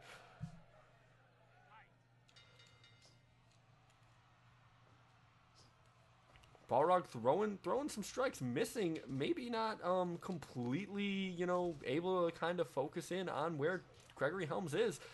Hits that uppercut there. There we go. Grabs him to hit him. Yeah, no, Balrog having some trouble throwing strikes here. Gregory Helms definitely, you know, hasn't been on the offensive maybe as much as he should be in this early beginning, but, you know, definitely not as bad as Balrog. Balrog having some trouble here, getting knocked down by Gregory Helms, who's much smaller. Normally, you would see Gregory Helms just get chewed up by Balrog, so this is a very interesting turn of events here. Balrog missing a strike again, just a straight punch to Gregory Helms. So there we go, mounted punches to the back of the head of Gregory Helms. That's going to do some serious damage, especially with someone like Balrog who can just destroy you with those punches. You do not want to let him get consecutive punches on the same area. That's going to hurt like a bitch. It's going to affect you negatively. It's not going to be good. But Gregory Helms trying to choke the air out of Balrog here with the power slam, or power bomb. That was impressive. Both men going for a grapple. Of course, not in Balrog's interest to go into a grapple, so he's going to try and get out of that. Balrog looks tired already. Balrog not looking good. This is not good for Balrog. Just throwing missed shots at Gregory Helms. Balrog is definitely concussed at this point. I mean, good on him. Champion's coming out here and really just defending his title. Helms striking against Balrog here and actually wins it. Yeah, Balrog not at 100% in any way, shape, or form. Throwing a flurry of strikes at Gregory Helms' direction, but not able to knock him down. Balrog getting low blowed from Gregory Helms. Balrog missing that shot, getting a European uppercut for his troubles here. Gregory Helms has been in control most of this match. Very uncharacteristic of Balrog. But no, Balrog able, still got it, still got those ham hocks of a hand, and able to just utterly decimate Gregory Helms.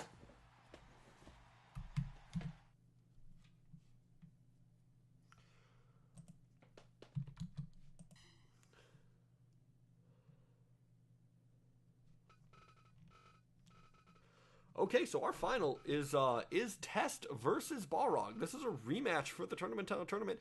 Last time this match happened, Test won. And also, last time this match happened, Balrog was at a much better place than he is now. He is clearly concussed. He is clearly not 100%. Test is kind of on fire right now. This might be one of the first times I'm betting against Balrog here. But let's see what happens.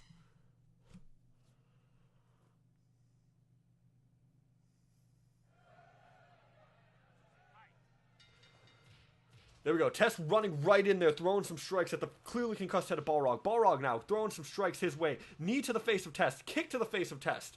This is good. These two men do not like each other. They do not like each other at all. And Test clearly blames Balrog for his downfall in recent months.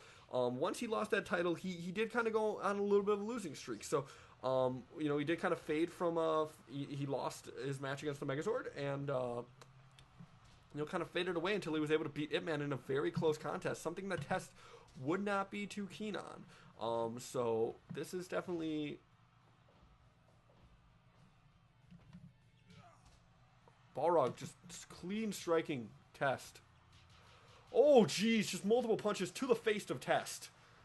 Oh, misses that discus lariat, does Test, and that could have been an equalizer right there. Locks him into a sleeper hold. That's good. Test, you know, it's got to be hard. It's got to be hard for Balrog to stay conscious. If you're going to lock him into any kind of submission hold, you want to lock him into one that makes him lose consciousness. And Balrog just throwing some strikes. Test does not have a technical wrestling background. He is a striker. It's not going to work against him. That style is not a good style to equip Balrog with. If you're going to beat Balrog, you need to have a technical style. You need to be able to wrestle around him. Test is a striker. It's working for him now, but once Balrog gets on a roll, it could turn very bad for Test. And we're in a striking competition here. Balrog just headbutts Test. Jeez, and Balrog's done! Balrog's out! Test, new champion!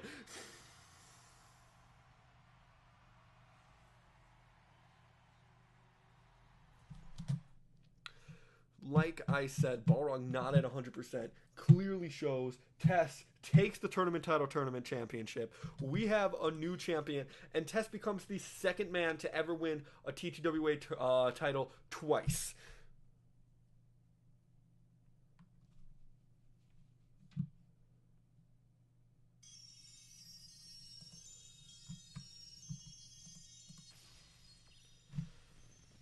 And with that, our next match is going to be a one-on-one match between Kenny Omega versus Charles Manson. Both of these men are well-known wrestlers here at the TTWA. They both went on a little bit of a losing streak, a little bit of a downfall, and they have been invited back to face each other for the first time ever. And the winner will be getting a title shot, maybe hopefully trying to reignite their career. I did say that Kenny Omega needed to go away and kind of recollect himself. He lost the title to Chase Owens and then just started a very, very poor losing streak. He has come back as a new man, literally because I'm going to be using the New Japan version of him. Charles Manson, I kind of just wanted to go away entirely. That was the cat's call. The cat doesn't understand. By the way, my cat is the commissioner of this, although we did go out of business. I did buy half of the company, so me and him are not equals. However, it was his call to bring Charles Manson back. I honestly don't like giving title shots to serial killers, but hey. However, I do need to use the Banyos. So, speaking of Charles Manson, there he is. Enjoy these cool loading screens. I worked really hard on them.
It is Scott Steiner, which is good because that is our next match.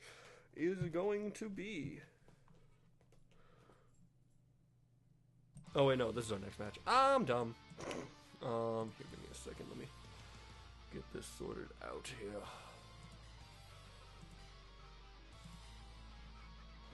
This match is going to be a 30-minute time limit.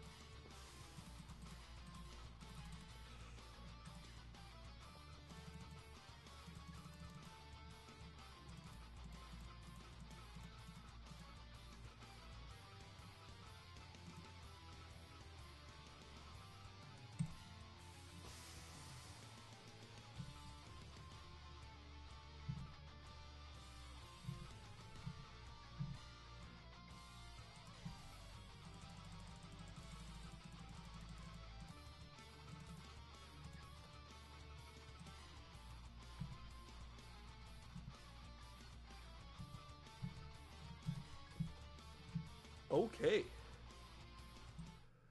Oh, we have Charles Manson sporting a new look here. A referee for this evening.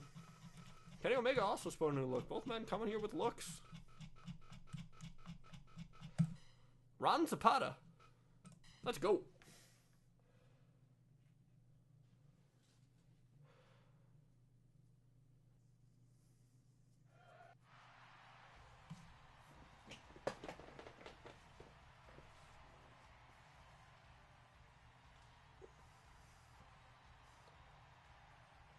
The best bout machine, Kenny Omega, a member of the Golden Lovers, making his way down to the ring.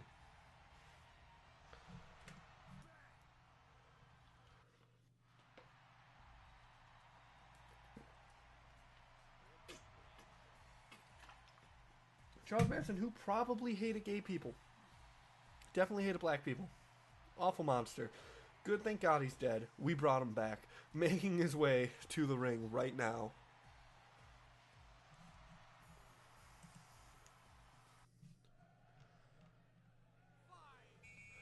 Okay, let's go. Test of strength. Kenny Omega winning that test of strength here. One of these men will get a title shot unless they go to a draw, and then that won't happen. But Kenny Omega in control here, wrestling circles around Charles Manson. Charles Manson might have just been kind of over there stewing, blaming other people for his mistakes instead of actually addressing them. Whereas Kenny Omega definitely has been hitting the gym, working on his comeback story here. Kenny Omega, now the winner of this match does not actually know what title they're going to be competing for, because the winner of the T1 Climax will be choosing what title they want to go for, and then these guys will get that title next month. So, or we'll get a shot at that title. So, we will address that when we come to it. However, I just realized I do not have the things I need to do that, which is a problem. Oh, you know what? I have a coin. Yeah, we'll just do a coin flip. Okay. And there we go. Charles Manson going for a pinfall really early on. Not going to be able to get even a one count there. As Kenny Omega, once again, in control of this match. Elbow to the back of the head. Locking Charles Manson here in a Cobra clutch. Charles Manson able to get out of this. Kenny Omega ducking the punch.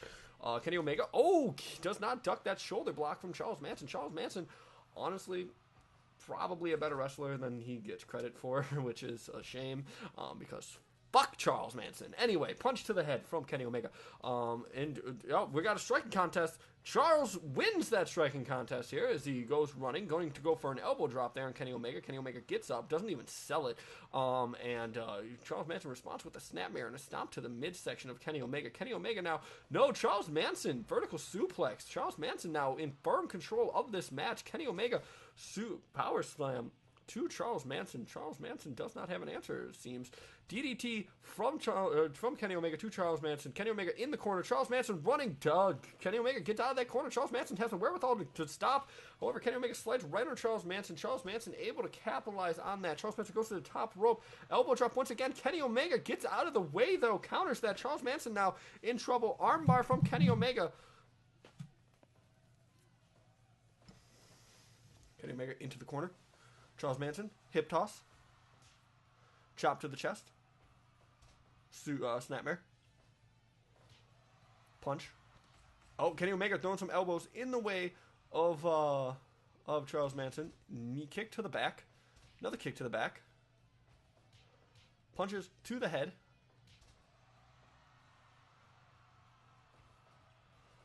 Charles Manson thrown into the corner. DDT from Kenny Omega to Charles Manson. Charles Manson in the corner again. Kick to the stomach. Oh, hip check. Oh!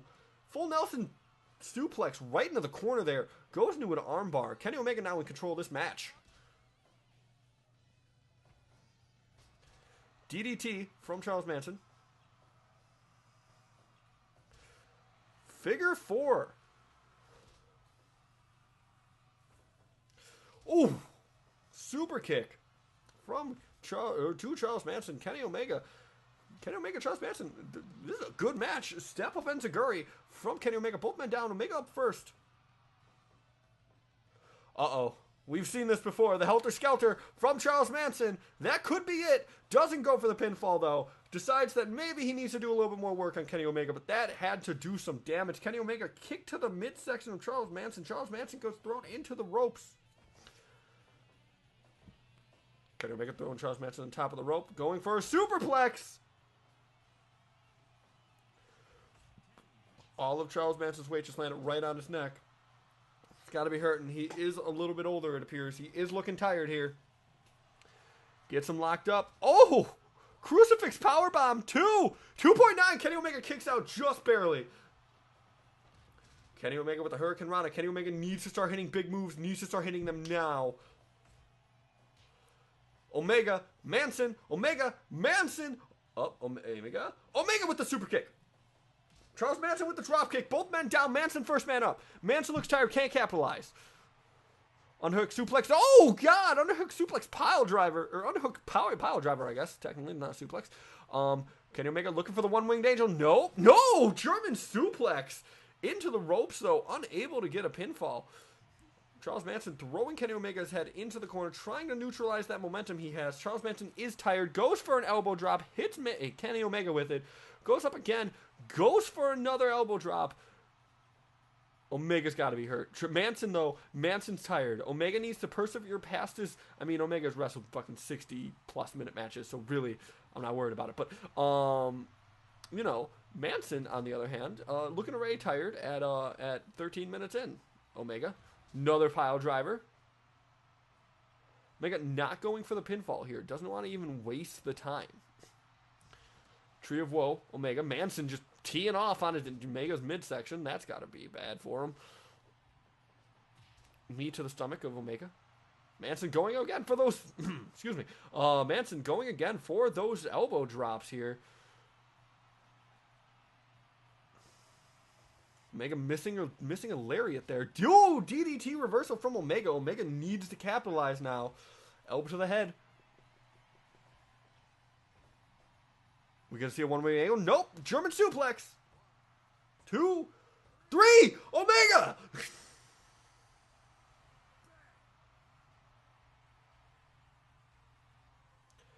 And with that, Omega will be receiving a title shot for the title that is not chosen by the T1 Clawmax winner. Obviously, Omega's going to want to go after Chase Owens' title. We will see how well that works for him. Okay, so our next match is the three-man title match. So give me a second. Let me get that going here.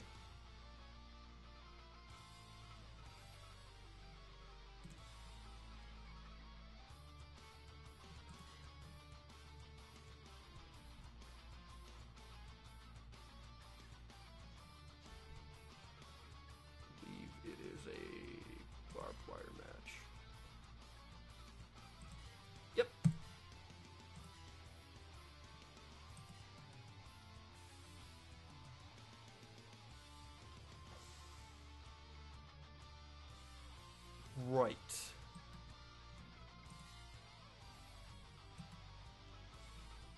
Hold up. Hello? Oh no. I didn't mean to do that. Sorry, guys. Okay, give me a sec.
We are back.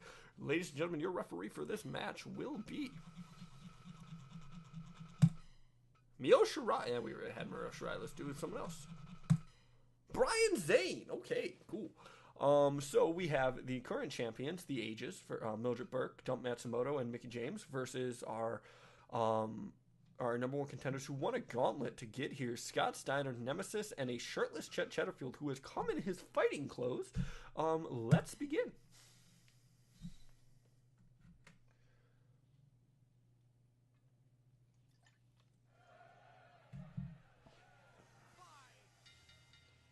It's going to be a very hard match to call, I'll be honest with you guys. It's going to seem very hectic. Chet Chatterfield with the discus lariat. Scott Steiner, first one into the barbed wire. Dump Matsumoto already forking Nemesis. Scott Steiner just kind of standing there. Oh, God. Oh, hold up, guys. Give me... Quick. Audible.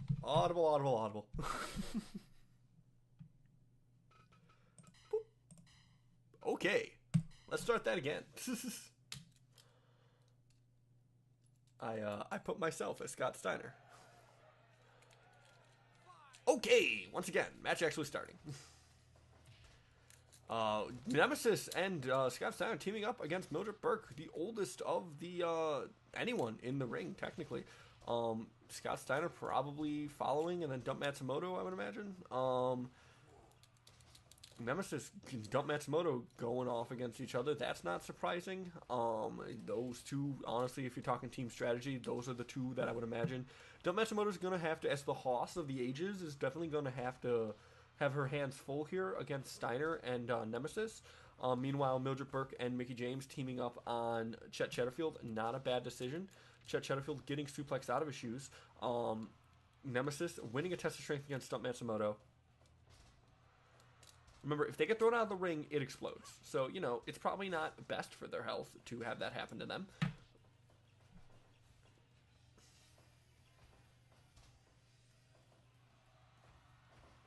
Scott Steiner being the first one thrown into the barbed wire, which I guess is the same as the last time we did this match just 5 seconds ago. Now Nemesis going after Mildred Burke here. Mildred Burke's gonna have to use her strength here. Dump Matsumoto goes into the barbed wire. Pinfall attempt. Scott Steiner onto Mickie James. Only gets a 1 count. Dump Matsumoto.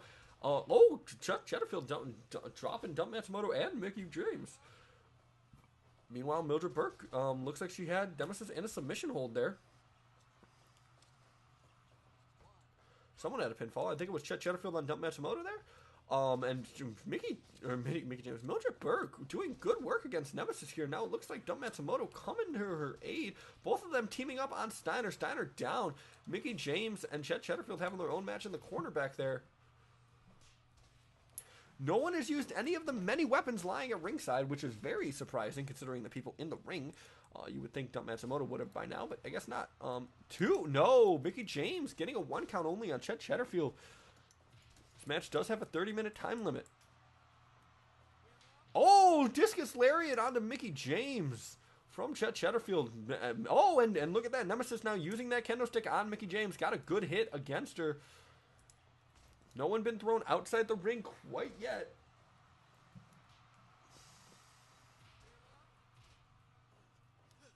But that will be an equalizer. Remember, if they get thrown outside the ring, there are landmines underneath those boards. So, hurts like a bitch. Look at that. Mickie James saving Mildred Burke from getting mounted punches to the back of the head. Now look at this triangle lock. Mickie James trying to lock in on Nemesis. Chet Chatterfield coming to her aid. Scott Steiner locking in a chin hold there. 1 count, 2 count. No, Chet Chatterfield almost steals it from Mickie James there. Mildred Burke putting in some work.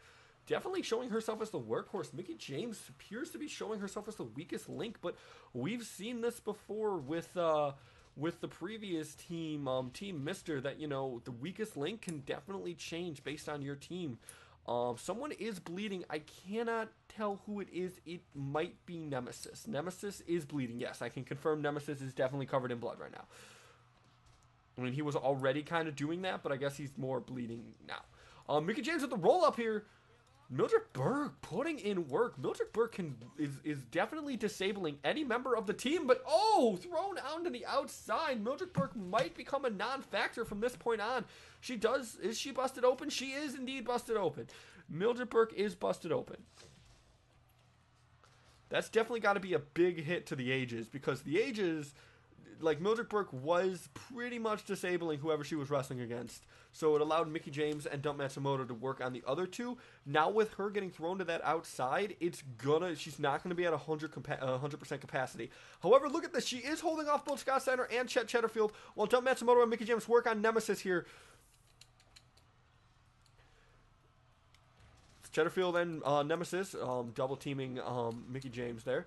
Dump Matsumoto and Nemesis going at each other. No, Nemesis and Mildred Burke teaming up. Dump Matsumoto using Nemesis's DDT against him, locks him into a Scorpion Deathlock. Double team between Nemesis and Scott Steiner now once again on Mickie James. Mickie James definitely being targeted by the genetic freaks from Utica. Nemesis here, sneaking away with it. No! Hi, Kitty. Come here. Cuddles. Urgh. It's the Commissioner, guys. Who do you got in this match, Commissioner?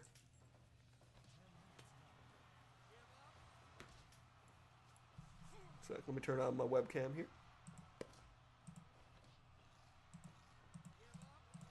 There I am. Look.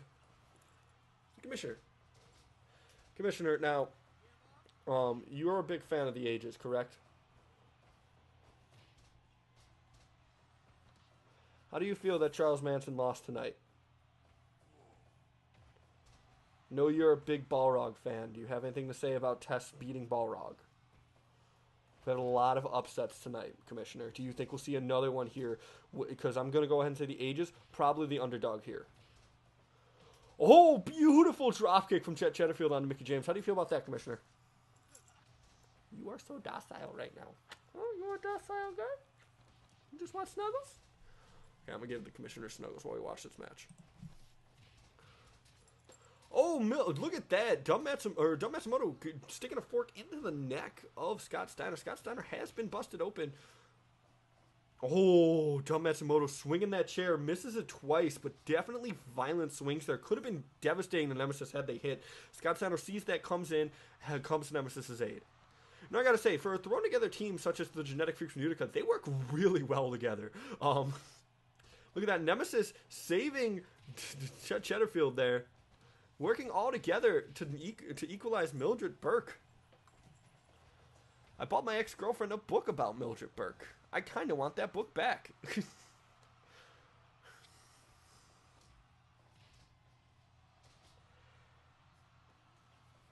Sidewalk slam. Chatterfield here, sneaking away with the pin on Mildred Burke. Nemesis there, holding interference so the other two couldn't get to her. She is able to kick out, obviously. And Chatterfield goes right into that barbed wire. Chet Chatterfield kind of looks like Dean Ambrose in this gear. Oh, and he goes into the barbed wire again. That's brutal. Scott Steiner, very bloody right now. Oh, Scott Steiner runs right into Dump Matsumoto.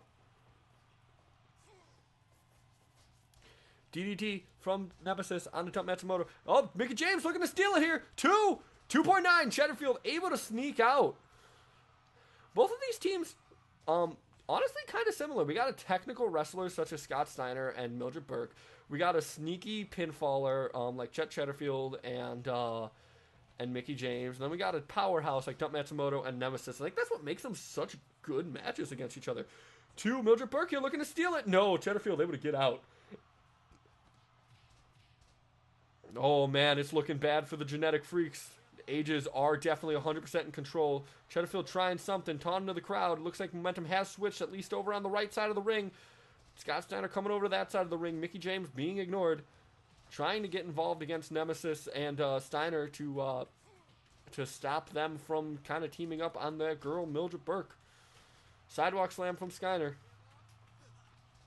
Super kick from Mickie James onto Chet Chatterfield. Remember, if someone is knocked unconscious, if one member of your team is unable to compete, your entire team does lose. This is a different orbit double. What? What happened? Cheddarfield won. I don't know what happened.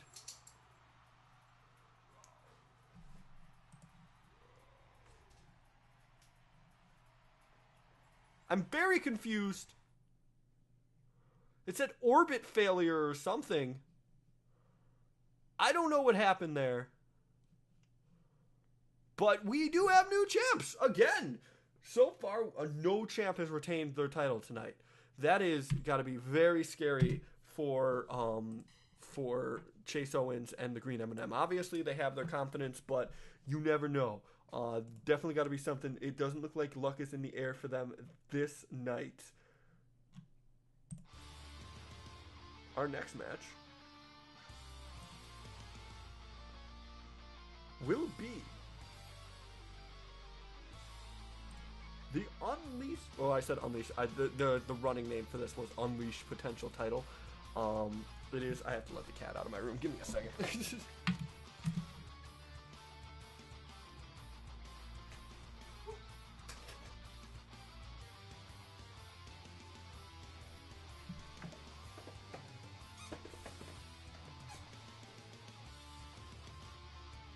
Ashley's gonna want back in this in a second.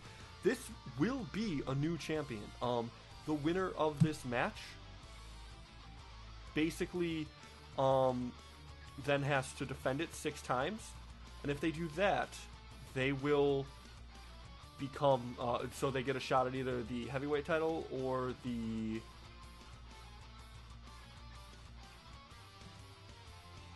they get a shot either the heavyweight title or, excuse me while I try and figure out what this title belt is under.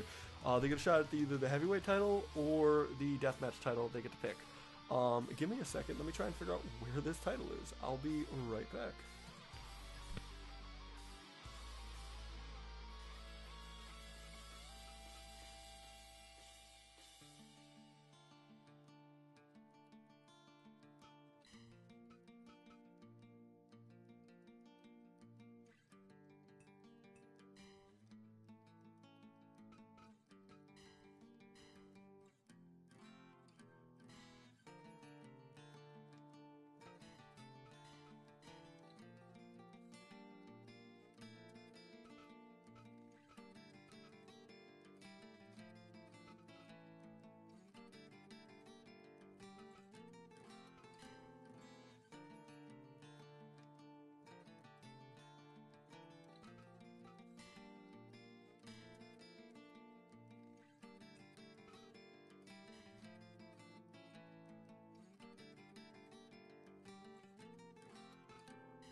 I didn't realize I was muted there for a second.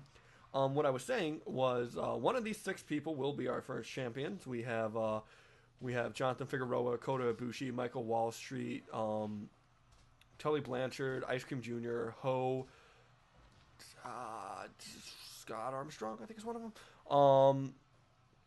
Yeah, pretty good lineup. It is an over-the-top rope battle royale, just out of time differences. That's what we're gonna have to do here. And it looks like I believe that was the guy I forgot the name of. So great, he's gone. I believe Jonathan Figueroa is Amazing Red. I want to say that is what his real name is. I do not know where my phone has went, so I cannot double check that. Ho is, damn it, it did it again, motherfucker. Why does this keep happening?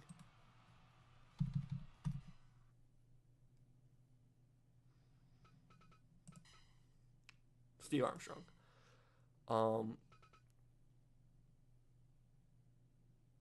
See, there was an elimination there, so now I don't know what I want to do.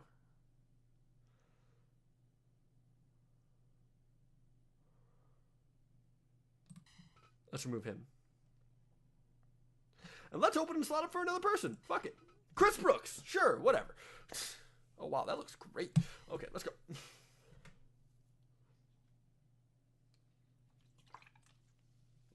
Will still count as a loss for Scott Armstrong.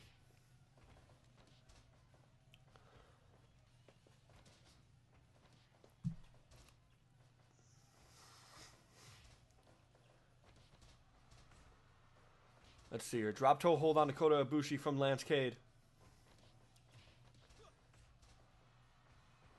Oh, Shote from Ice Cream Jr.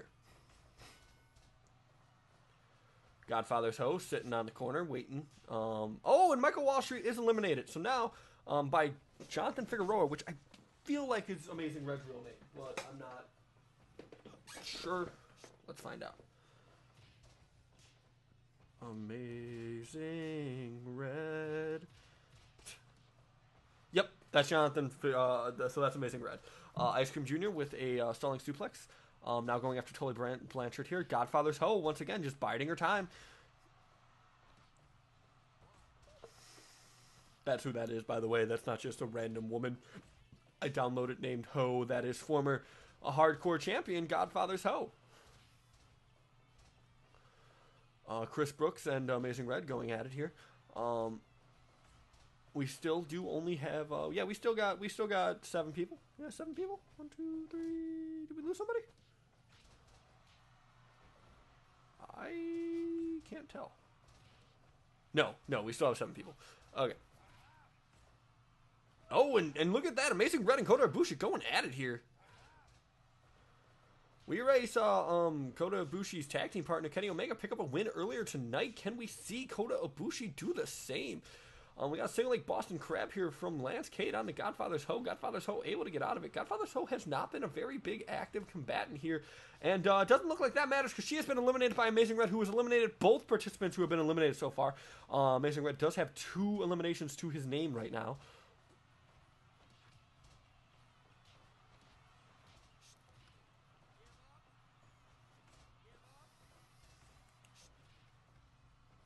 And someone was just eliminated. I believe that was... Shit, I missed it. Chris Brooks. Chris Brooks is gone. Yes, Chris Brooks has just been eliminated. Sorry, I looked away for a second to check something, and I came back, and we were down a person. So, whoops. Amazing Red going to the top rope. Maybe not the smartest idea when you are in a over-the-top rope battle royale, but it appeared to work well for him.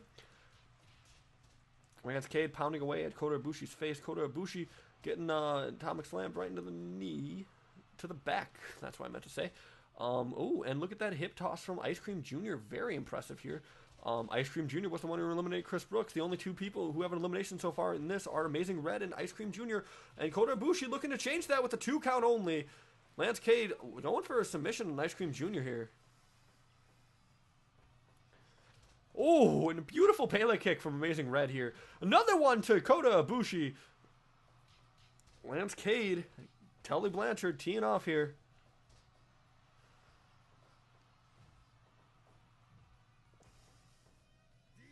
Lance Cade doesn't look too well. Kota Ibushi with the power bomb. Tully Blanchard for some reason saving Amazing Red. Not sure why. Because the 2.9. Because yeah, Amazing Red almost just eliminated Lance Cade, who did technically save him, but whatever. And oh, look at that, another look at that bridge, beautiful bridge. 2, no, he healed that Ice Cream, able to get out of it, or Ice Cream Jr. I don't remember which one. The double V trigger for Tully Blanchard and Kota Ibushi. Call back to Kota Ibushi's tag team partner, Kenny Omega. Tully Blanchard apparently a huge New Japan mark. I guess I did book his daughter to win in All In, so he's probably familiar with him. I think he was actually at that show. So yeah, 2.9.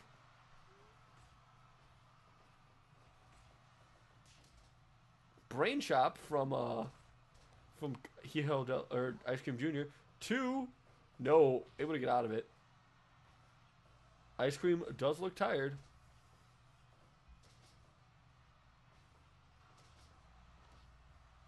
1, 2, Tully's out. No, Tully's still in. 2.9. Nope, Tully's still in once again. Or I'm sorry, Amazing Red's still in. No one's really going for over the top rope eliminations here, which is very interesting. You would think that would be, you know, the main goal here, but everyone's trying to get pinfalls.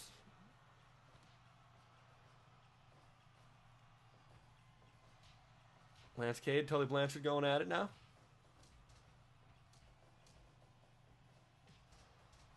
Lance Cade now just running the ropes for some reason. Octopus stretch from Lance Cade onto, oh no, he held the Ice Cream's out. Once again by Amazing Red. Amazing Red has now eliminated 3 participants in this match. And he is now the only person who's eliminated anybody in this match. Kota Ibushi's been eliminated by Lance Cade. Never mind.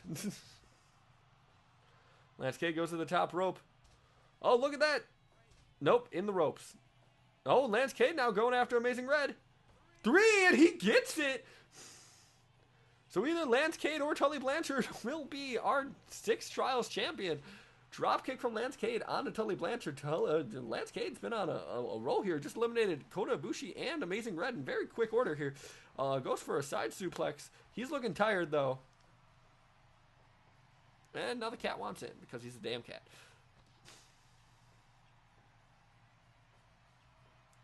Picking up Tully here. Tully with the knee. Doesn't actually seem to do anything to Lance Cade. Lance Cade running in. Lariat. Lance Cade looks tired, though.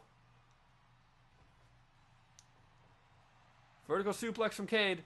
But Tully's the first man up. Tully's running. What's he got planned here? Knee to the gut. Sends Lance flying. Power slam from Tully. Elbow drop to Lance. This is all Tully now. They're in the center of the ring, so no eliminations can be eliminated. Like, we're not in danger of being thrown out the ring. Looks like whoever wins this match probably going to want to do it by a 3 count.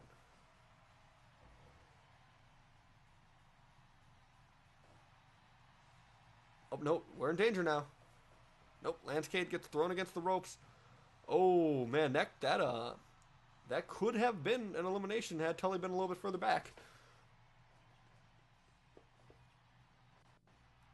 Running Bulldog as the kind of hitches a little bit. Why'd that happen?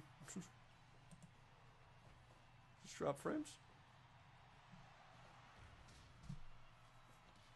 Pile driver, by the way. Just gonna ignore that apparently. Punch to the face from Tully. Tully making very quick work of Lance here, but he just hasn't been able to get the elimination. Lance looks tired, though. Tully kind of bit his time through that entire Battle Royale. He wasn't really doing anything all that active. Now it's paying dividends. He's made it to survive to the end, and he's just able to just make very, very short work of Lance Cade here. Oh! Spine Buster. 2.9. Lance Cade. Not able to put away Tully. Lance Cade going to the top here. Maybe not advised. No! Hits a beautiful elbow drop onto the back of Tully Blanchard. Shoulder block from Tully. It's been pretty much all Tully ever since it became 2 men. Lance Cade, though, looking to try and fix that.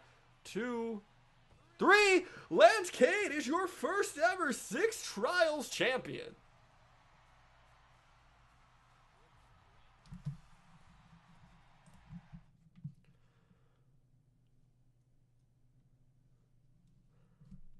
Although it is not over for Lance Cade yet, he does need to retain that title 6 times.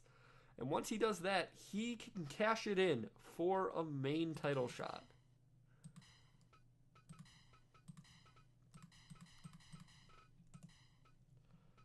Okay, oh, that's super neat. WWE Ruthless Aggression. Okay, cool. That's where I figured he would be. I don't know. For some reason, I thought he'd be in like the Indies or something. I don't know. Anyway, next match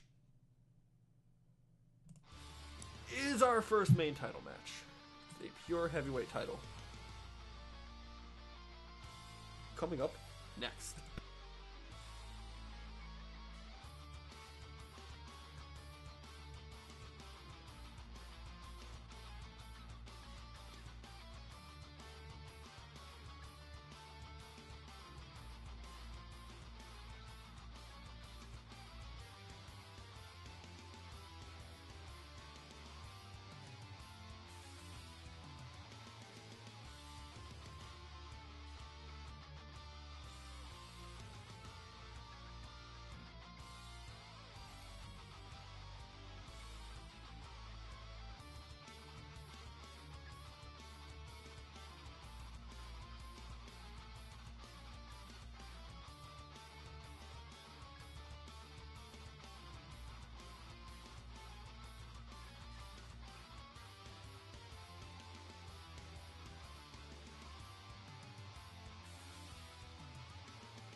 So I misspoke. This is the world heavyweight title. This is the world. Okay, so this is the world heavyweight title, but I call the pure title the world heavyweight title sometimes.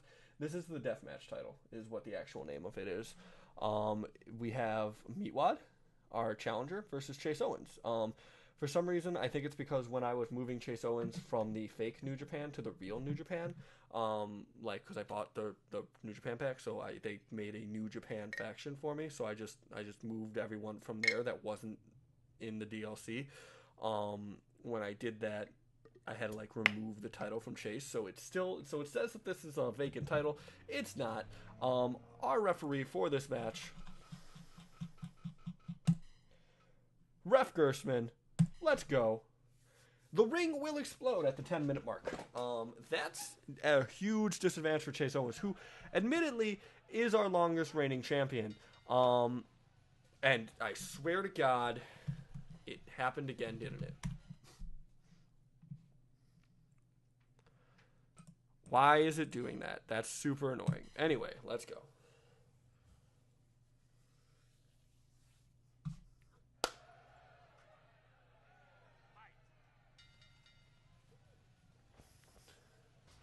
DDT from Chase Owens on the Meatwad.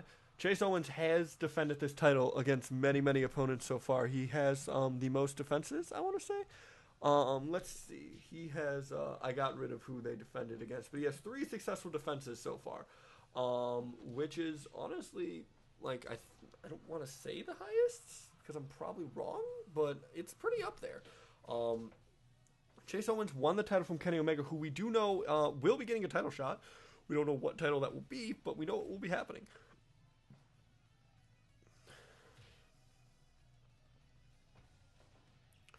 Oh, Chase Owens stopping himself from going to that barbed wire. That is a big, big deal. Whoever's the first person to go into that barbed wire, that's a huge momentum shifter. That barbed wire is devastating. That's how Chase Owens normally wins these matches. He very much uses that barbed wire to his advantage. He'll use weapons to his advantage. And really we saw that with Kenny Omega. We saw he beat Kenny Omega twice, honestly, and both times it was because he utilized that barbed wire. Mounted punches here from just a big strength move from Meatwad here. Chop to the chest. Meatwad, no, stopping himself from going into that barbed wire. That's smart. Chase Owens getting a little bit too close to it.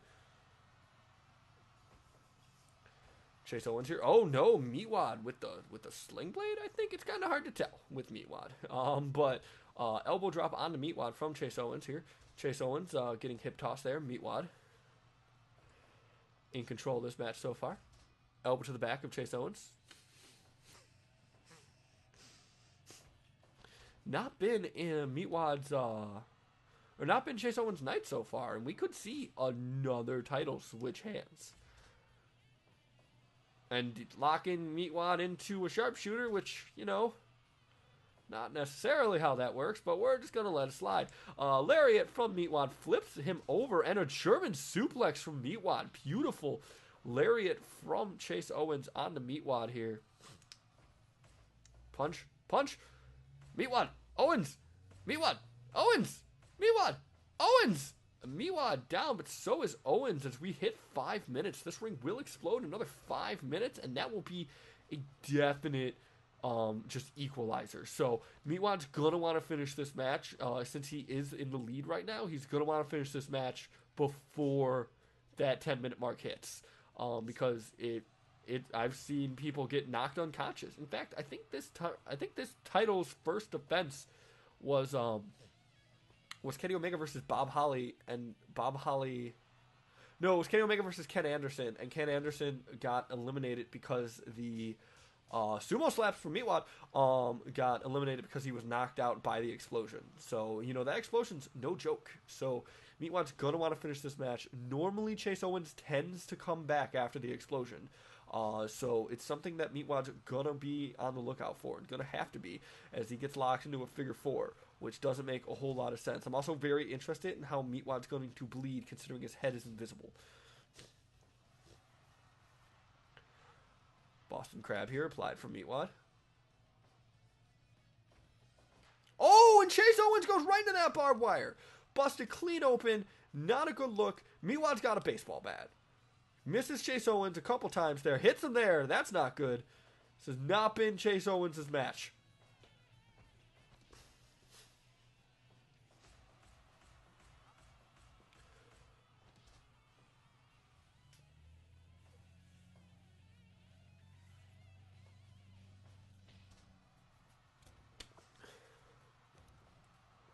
Chase Owens pounding away at Meatwad. Meatwad got Chase Owens in a Samoan roll-through thing. Chase Owens is bleeding bad, and this ring's about to explode in a minute and 30 seconds. This is not good for Chase Owens. He needs to get Meatwad into that barbed wire. He needs to get this this match kind of equal here.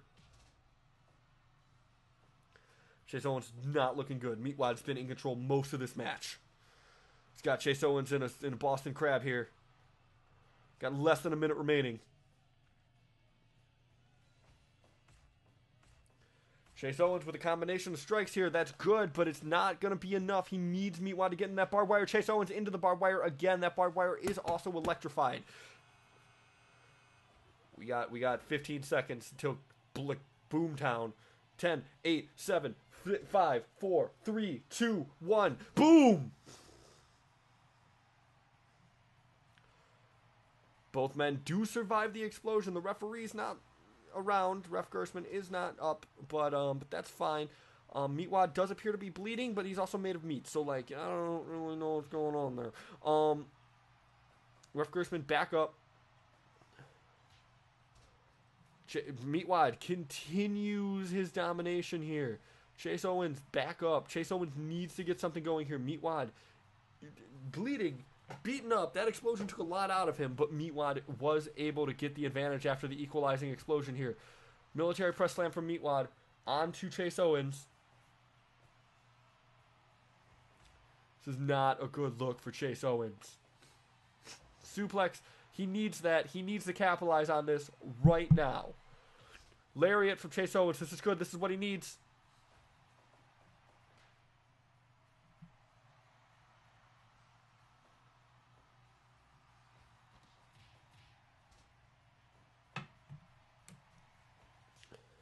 My candle went out again. Meatwad picks up control again.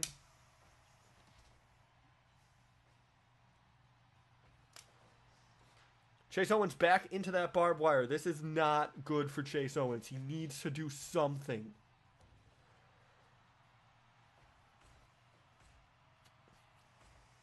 Striking each other. Meatwad.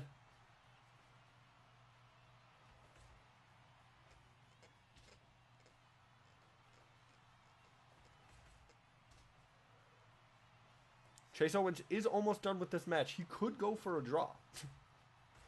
Chase Owens with a strike combination. The champion would retain the belt in a draw. Chase Owens once again into that barbed wire. Meatwad has yet to even touch the barbed wire. Some strikes from Chase Owens. Chase Owens misses a lariat. There we go. Meatwad into that barbed wire. That's what Chase Owens needs to do. He needs to do that more, and he needs to do it fast.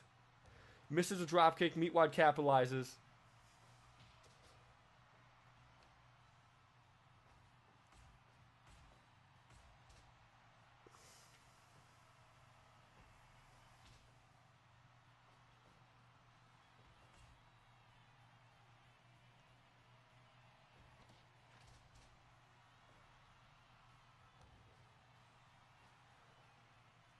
Sorry, I'm quiet. I'm just so wrapped up in this great match.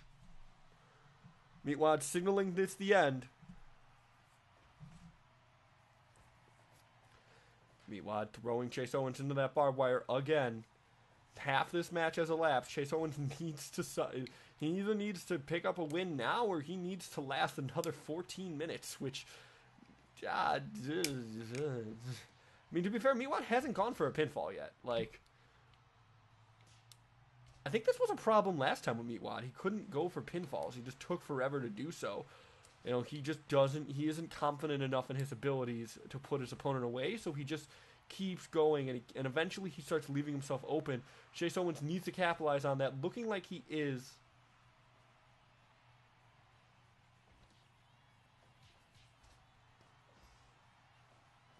This has been the hardest fight for Chase Owens' title he has had since he's gotten it.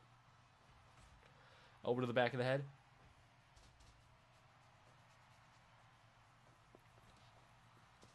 Chase Owens getting out of that rear or that frontal mount there.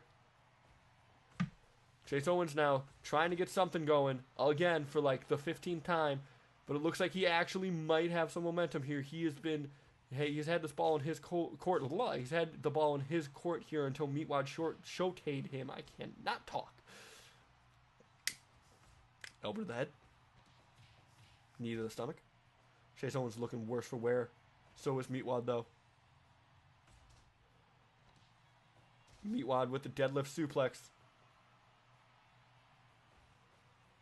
Chase Owens here. Pile driver into a pinfall. 1, 2, 3. Chase Owens sneaks away with it. We have our first retained championship of the night. Chase Owens, 1908, sneaks away with the title after getting his ass kicked most of the time. Beautiful, beautiful, beautiful match. Now, ladies and gentlemen, a while ago, one second, let me pull up this. So a while ago, we had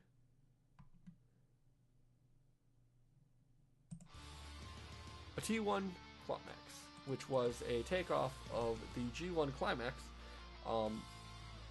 in which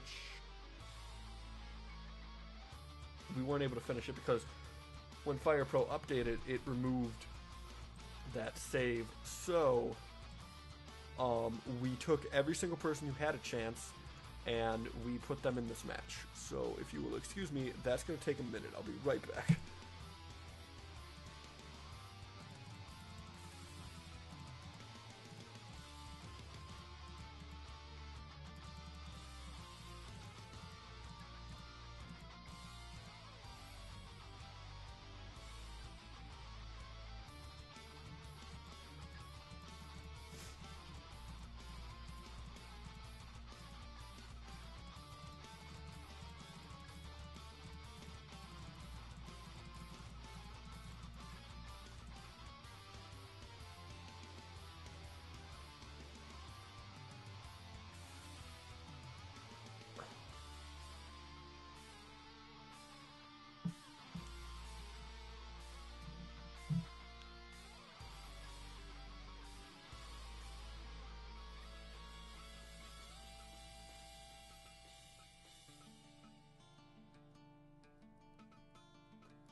I thought that this was a 8-man match.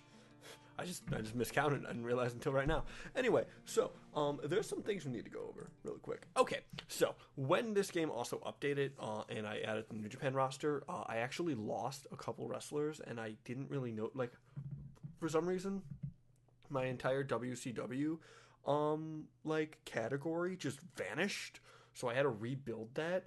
And I completely lost the Brian Pillman I had. So I had to get another Brian Pillman.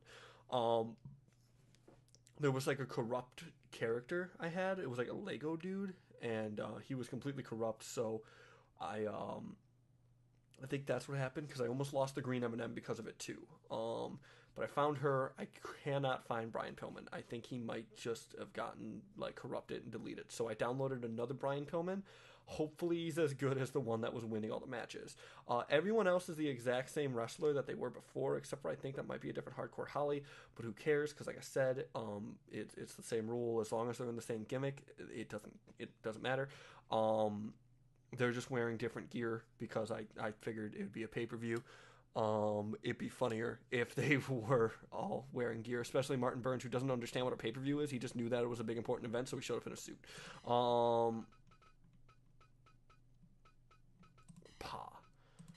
Okay, your referee for this match,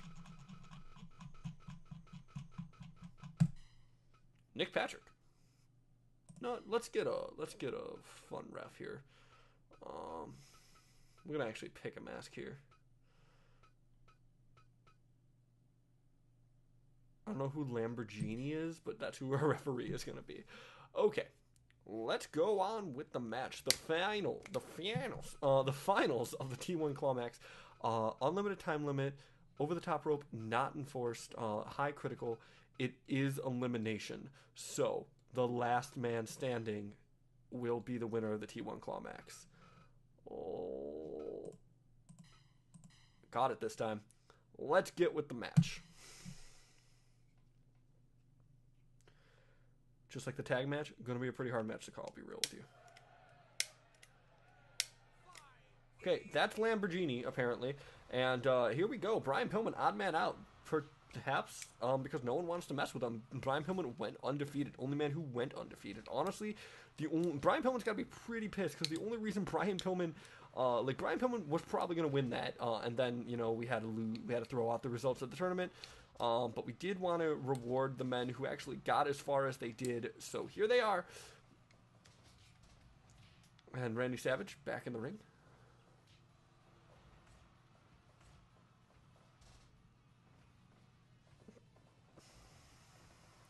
This is probably going to be a long one, folks. In my experience, these 8-man matches, while the funnest of the matches, also takes a minute. So just be on the lookout for that. That being said, we have Martin Burns here doing his submission holds against Harley Race. That's a good person to do your submission holds against. I imagine we got a lot of old timers in here. In fact, I think there's not a single person who is actively wrestling. You know what? No, Hardcore Holly still wrestles on the indies. So we got one active wrestler, a couple dead people. And in fact, actually, we have more dead people in this match than we have living people, but that's fine. Time machines. That's why we bought it. So Randy Savage outside the ring.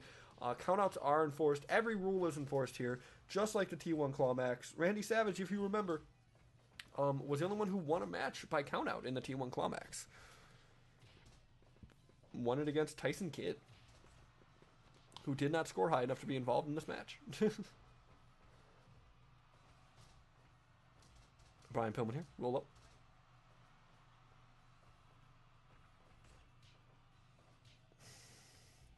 Brian Pillman now thrown to the outside. Neptune Man. I think Neptune Man was going to go for a dive. Killer Kowalski got in the way. Said no diving. This is 1975. 1, 2. Pillman almost eliminated. How crazy would that be if Pillman was the first man eliminated in this match? Low blow from Neptune Man. Pillman down. Neptune Man now, swinging neck breaker onto Harley Race. Killer Kowalski, blow to the back, stomping at the legs. Let's see. I believe that we have Brian Pillman, Neptune Man, Martin Burns, Harley Race. We have 4 people from the B block and 3 people from the A block. Those 3 people from the A block are Killer Kowalski, I'm sorry, I'm getting fucked up. Killer Kowalski, Harley Race. Why is Harley Race on here twice? Wait, no, I'm stupid. Okay. Excuse me. Let me explain how this works. Let me get this right. Okay, so from the A block, we have Killer Kowalski. We also have Randy Savage. I believe that might actually be it. On the B block, we have Neptune Man, Brian Pillman, Martin Burns.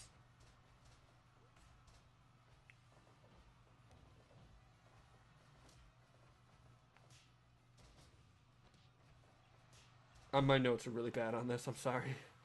Martin Burns is B block.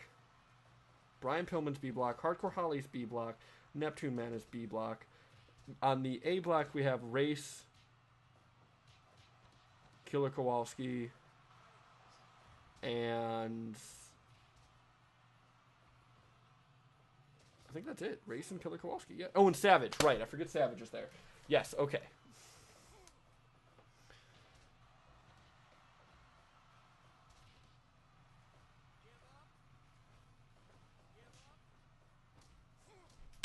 Excuse me for a second. I have a urgent business matter that literally just came up. I'll be right back.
knocked over the Christmas tree. So I had to go deal with that. So sorry about that. This will be cut out if you're watching the not live version. But anyway.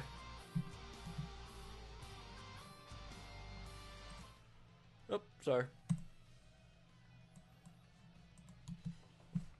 Okay, and back in the action here.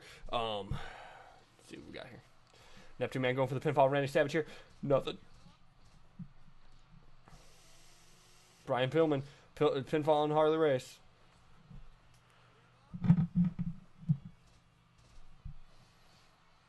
Sleeper hold from Brian Pillman on Martin Burns there. It's a very hard match to call. We need people to be eliminated here. Hardcore Holly might be the first. 2.9. No, Hardcore Holly is able to kick out just in time.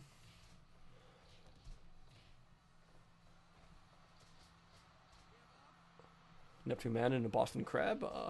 Both Neptune Man and Martin Burns able to get out of their respective submission holds here. Harley Race with the Fisherman Suplex. And 2.9. No, Brian Pillman almost eliminated. Randy Savage just had Martin Burns in a Kimura lock, which is confusing, but, you know, hey.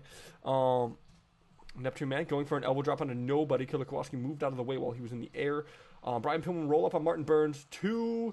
No.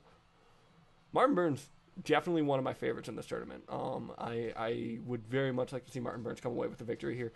However, any of these men, I would be very keen on seeing take on either the Green M&M, Dio Brando, or Chase Owens, depending on the results of the next match, of course.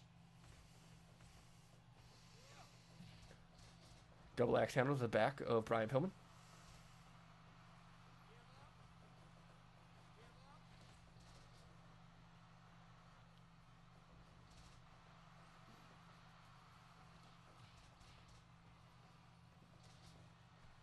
Sidewalk slam.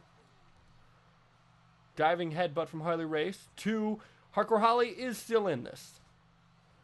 Martin Burns had full Nelson on Brian Pillman there. Brian Pillman able to get out of that, clearly. Harley Race going for another diving headbutt. Misses that one. Lands face first. That's going to hurt. Randy Savage now getting in a camel clutch here from Hardcore Holly.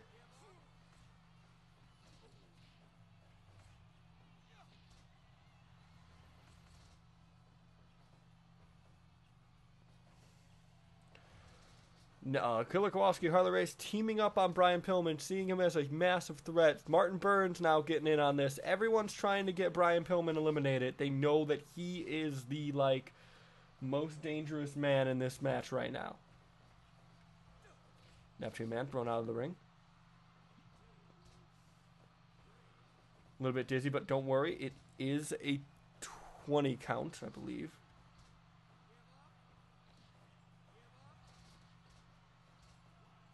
Don't, you're in trouble. Mr. Meows. Fucking knocking over Christmas trees. Flying Brian Pillman at the top. Doesn't look like he has anyone to hit with anything, though. So he's just going to sit up there. Get a breather. Hardcore Holly, eye to the thumb, or thumb to the eye, technically, I guess, both are counting, of Killer Kowalski here. Martin Burns submission hold on Randy Savage. No one being eliminated thus far. Hard to tell who would even be the first. Everyone's just kind of been getting equal offense in on each other. Pile driver from Randy Savage. It stuck Neptune Man's head in Randy Savage's trunks, which is a little bit weird, but, you know, hey. Martin Burns with a sleeper hold there on Killer Kowalski. Killer Kowalski able to get out of it. Neptune Man with a beautiful lariat on the Randy Savage here. Killer Kowalski in the ropes, so that hold on Martin Burns doesn't work. Ooh, beautiful stun gun from Neptune Man there. As him and Randy Savage exchange blows. These two have been... oh my god, Brian Pillman is a puddle of blood. Jeez, that man got busted open. Beautiful crossbody on Martin Burns. 1, 2, 2.9. Martin Burns still in this match. Brian Pillman is bleeding very bad.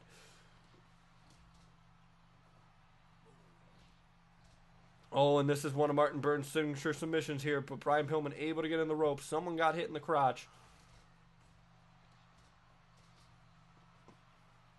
Oh, no! No, Brian Pillman tapped out! Brian Pillman's been eliminated! Looks like Hardcore Holly also tapped out, even though I don't see where that would have happened. We are now down to 5 men.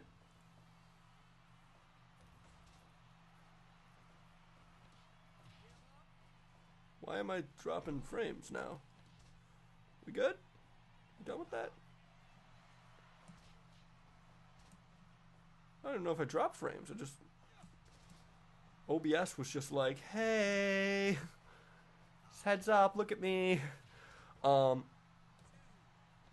wait, here 3. Someone got eliminated. Harley Race is done,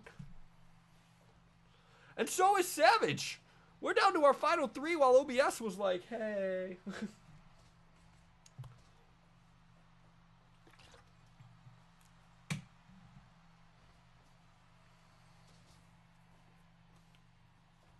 Kowalski, Neptune Man, and Martin Burns. One of these men will win the T1 Clawmax. Neptune Man, low blow. Neptune Man not looking good. Never really won for stamina was Neptune Man. Martin Burns has Harley Race, or has Killer Kowalski in a headlock. Swinging neckbreaker from Neptune Man. This could be it for Killer Kowalski. And it is! Our final 2 men, Neptune Man versus Martin Burns, both from B Block. Lariat from Neptune Man. Has this match happened before? I feel like this match would have happened before. It did, and Burns won. Ooh, judo throw from Burns. Both men down. Burns first man up. Burns has wrestled this entire match in a tuxedo. Neptune Man, body splash. 1, 2, Martin Burns. Body slam from Neptune Man.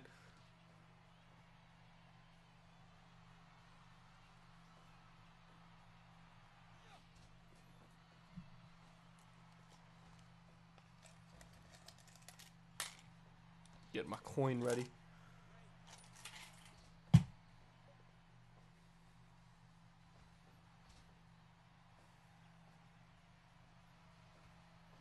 Oh, Pele kick from Neptune Man onto Martin Burns.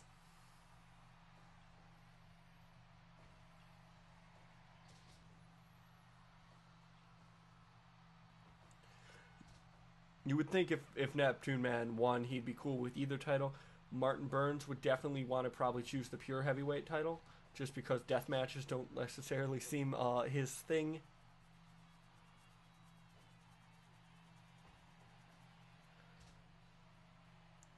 Martin Burns now in control of this match.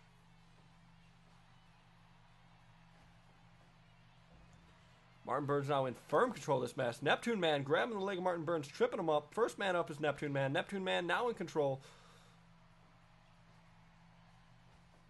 Swinging neckbreaker from Neptune Man.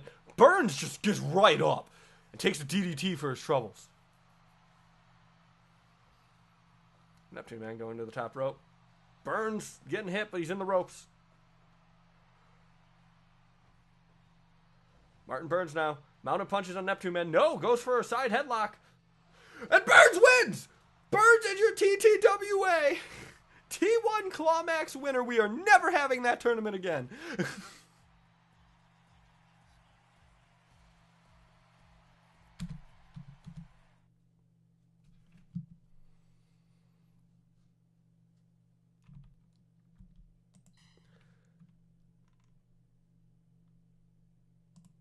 Martin Burns, I would like to commend you on winning. No, Martin, you can come over here to... No, I know. I can't even hear you. No, there's a camera, Martin. It's on the internet. No, I know you don't know what the internet is, but it's like... Okay, so people are watching this. Okay, no, Martin. Mr. Burns, please. Okay, I'm just going to flip the coin, okay? I'm going to flip the coin. Because everything's random, right? And you clearly don't want to make a decision. You're over there. No, Martin. Those black people can sit in the front row. It's fine. That's done. Okay. No. Yes, Martin. Yes, leave that lady alone. She paid for her ticket with her own money from her own job. Women have those now. Okay. So If I have a coin here, while Martin Burns goes and tries and repeals women's suffrage and segregation, someone really needs to give that man a textbook. If this is heads, he will go for the deathmatch title. If this is tails, he will go for the pure title.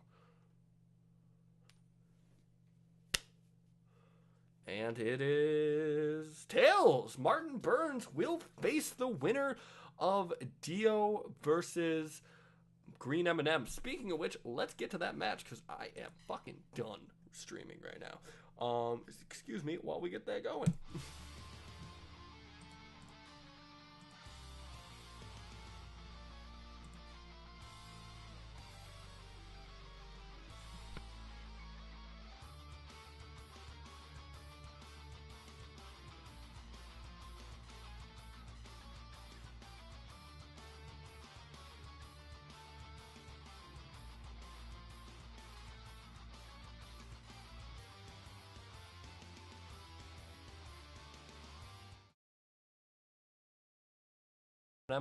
Case in point, this just happened. Now, I can find her and pull her up. We might not be able to make it for the title. I might need to vacate this title. But give me a couple minutes while I figure this one out, okay?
So give me a couple minutes. Let me figure out what I'm gonna do about this green M&M thing because I did actually test this and she did work.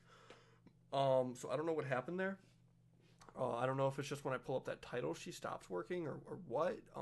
But I will get this fixed and yeah, I'll be right back.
So, upon looking through this, she is gone, which makes no sense to me. I think she's also glitched just because of the way she was done.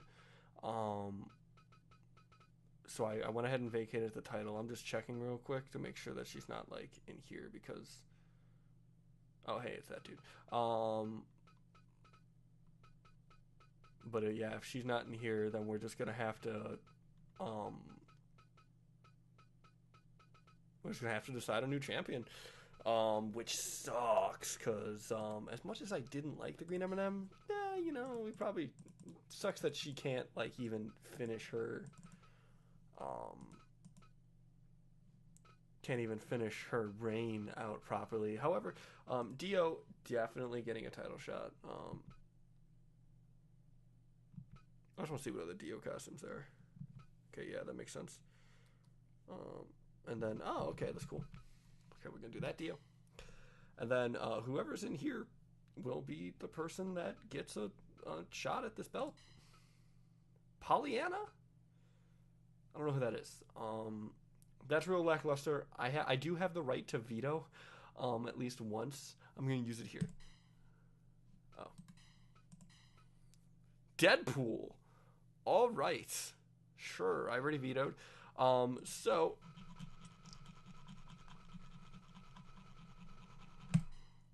your referee for this evening, for this main event, Rick Knox. It's going to be unlimited because we do indeed need a winner.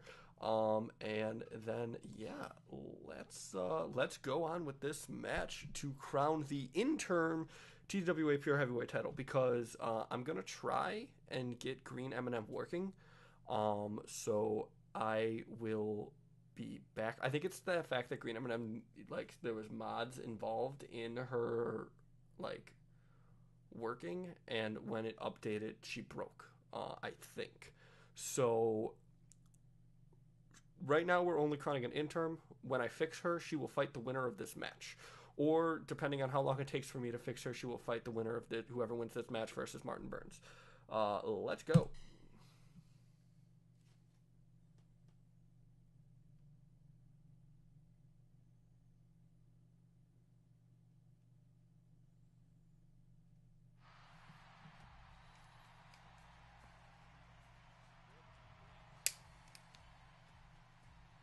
Playing with the lighter again. Listen to the fire. Dio Brando is a psychotic vampire. It's an absolute monster of a human being. Well, not even a human being, really.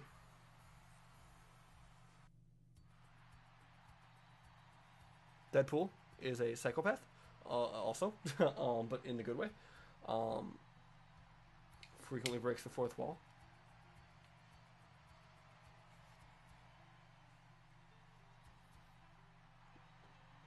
One of these men was voiced by Ryan Reynolds, and the other one is a character for Marvel superheroes.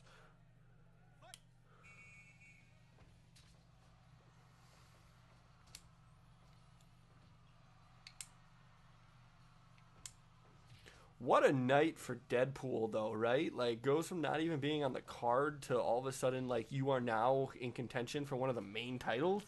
I thought about putting Martin Burns in this spot, but I feel like Martin Burns deserves a rest. Obviously, Martin Burns can take on whichever one of these men win this title. Geez, Deadpool just headbutt straight to Dio. God damn it, I know why that's happening.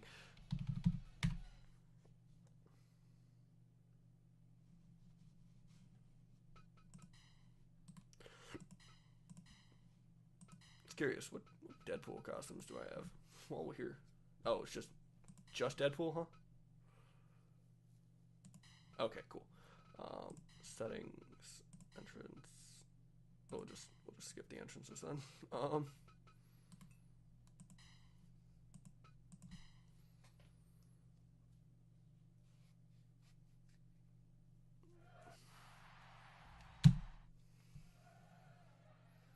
Fight.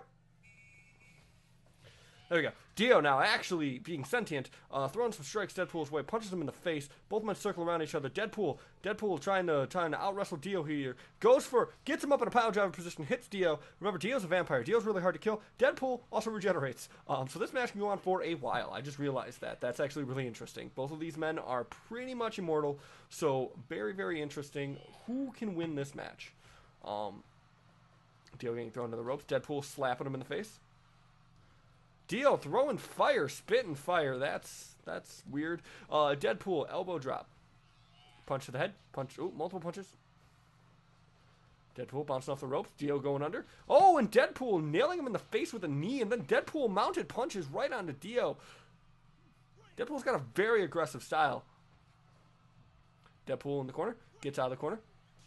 Oh, shote from Dio.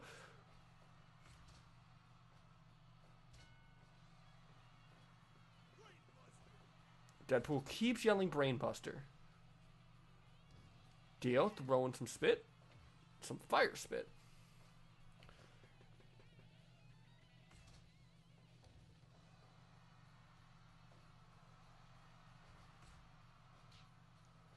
Both men striking now. Deadpool, Dio, Deadpool. Deadpool wins that striking contest. Deadpool. Oh, baseball slide right into Dio. That looked like it hurt like a bitch. No, neither of these men afraid to kill. Oh, Dio with an armbar.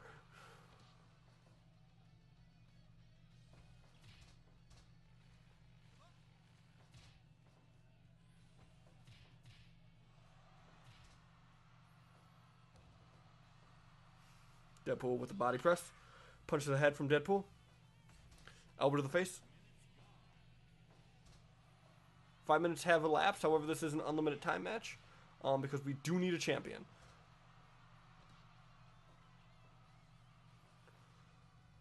Dio was prepared for Green M&M. He's not prepared for Deadpool. He's trying to get him disqualified. That's not really a smart idea, Deadpool. You won't win the title that way. Kicks to the chest.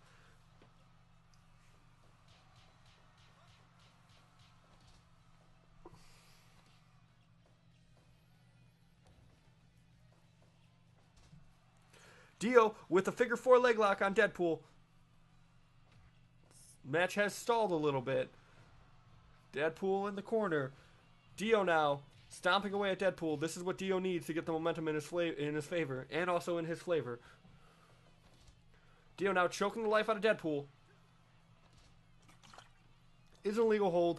Referee is good on counting that. Deadpool with those headbutts. Beautiful, beautiful move from Deadpool. 2.9, almost wins it. In the ropes, not good enough. Deadpool thrown to the ropes. Dio locking him up in an octopus stretch here. Deadpool able to get out of that.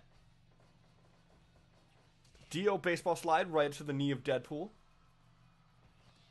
Both of these men could maim each other. Dio choking the life out of Deadpool. Has a 5 count, goes till 3.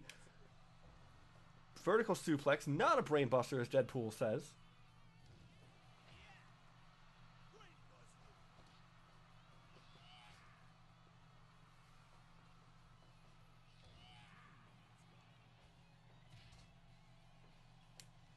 Body press from Dio. Big boot from Dio. Dio, another body press. Dio very fast. Keeps trying to go for that fire spit, not actually hitting it. Vertical suplex. Now Deadpool mounted punches on Dio. Both of these men are immortal, once again I would like to say. And also neither of these men have any problem with killing each other if that is the way they win this title. Now, I'll be real with you, I would prefer they didn't, but you know, hey. Punch to the face. Dio punch. Punch. Punch, punch, punch. Up, Deadpool. Headbutt to Dio. I don't know why I said it that way. Headbutt to Dio. Oh, look at this. Look at this beautiful move. Oh, oh, that's got to be it. 1, 2, 2.9. Dio kicks out.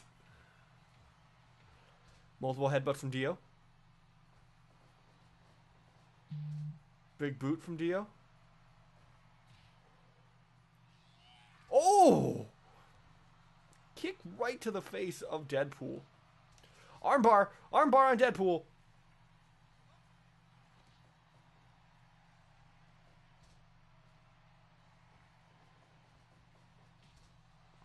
Elbow drop. Deadpool dancing. Probably not the best time to do that, Deadpool. No, wait, no. No. Don't get disqualified, Dio. Don't. Didn't work. Okay, good. Deadpool now stomping away on Dio. Sitting on his face. And he won! He won by sitting on his face! Ladies and gentlemen, Deadpool went from not even being on the card to being your new TTWA Pure Heavyweight Champion. Okay, sure. Okay, ladies and gentlemen, so that's been TTWA. If you like this, there are about like 20 videos of this on my YouTube channel at youtube.com/totemtrouser. Follow me on that, and also twitter.com/totemtrouser. You see them in the bottom corner, because that will be where I will be announcing the next paper, or the next show. It's going to probably take place towards the end of December. Try and do it before Christmas. That show will feature Martin Burns versus Deadpool, Kenny Omega versus Chase Owens, like match 3, I think, and a new title tournament with Tess, and also, excuse me,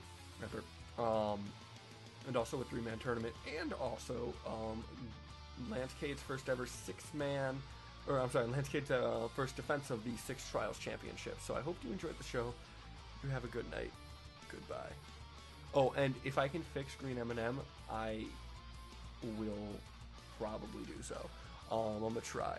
And I'm also going to work on the intro between then and now, hopefully. But yeah, you guys have a good night. Goodbye.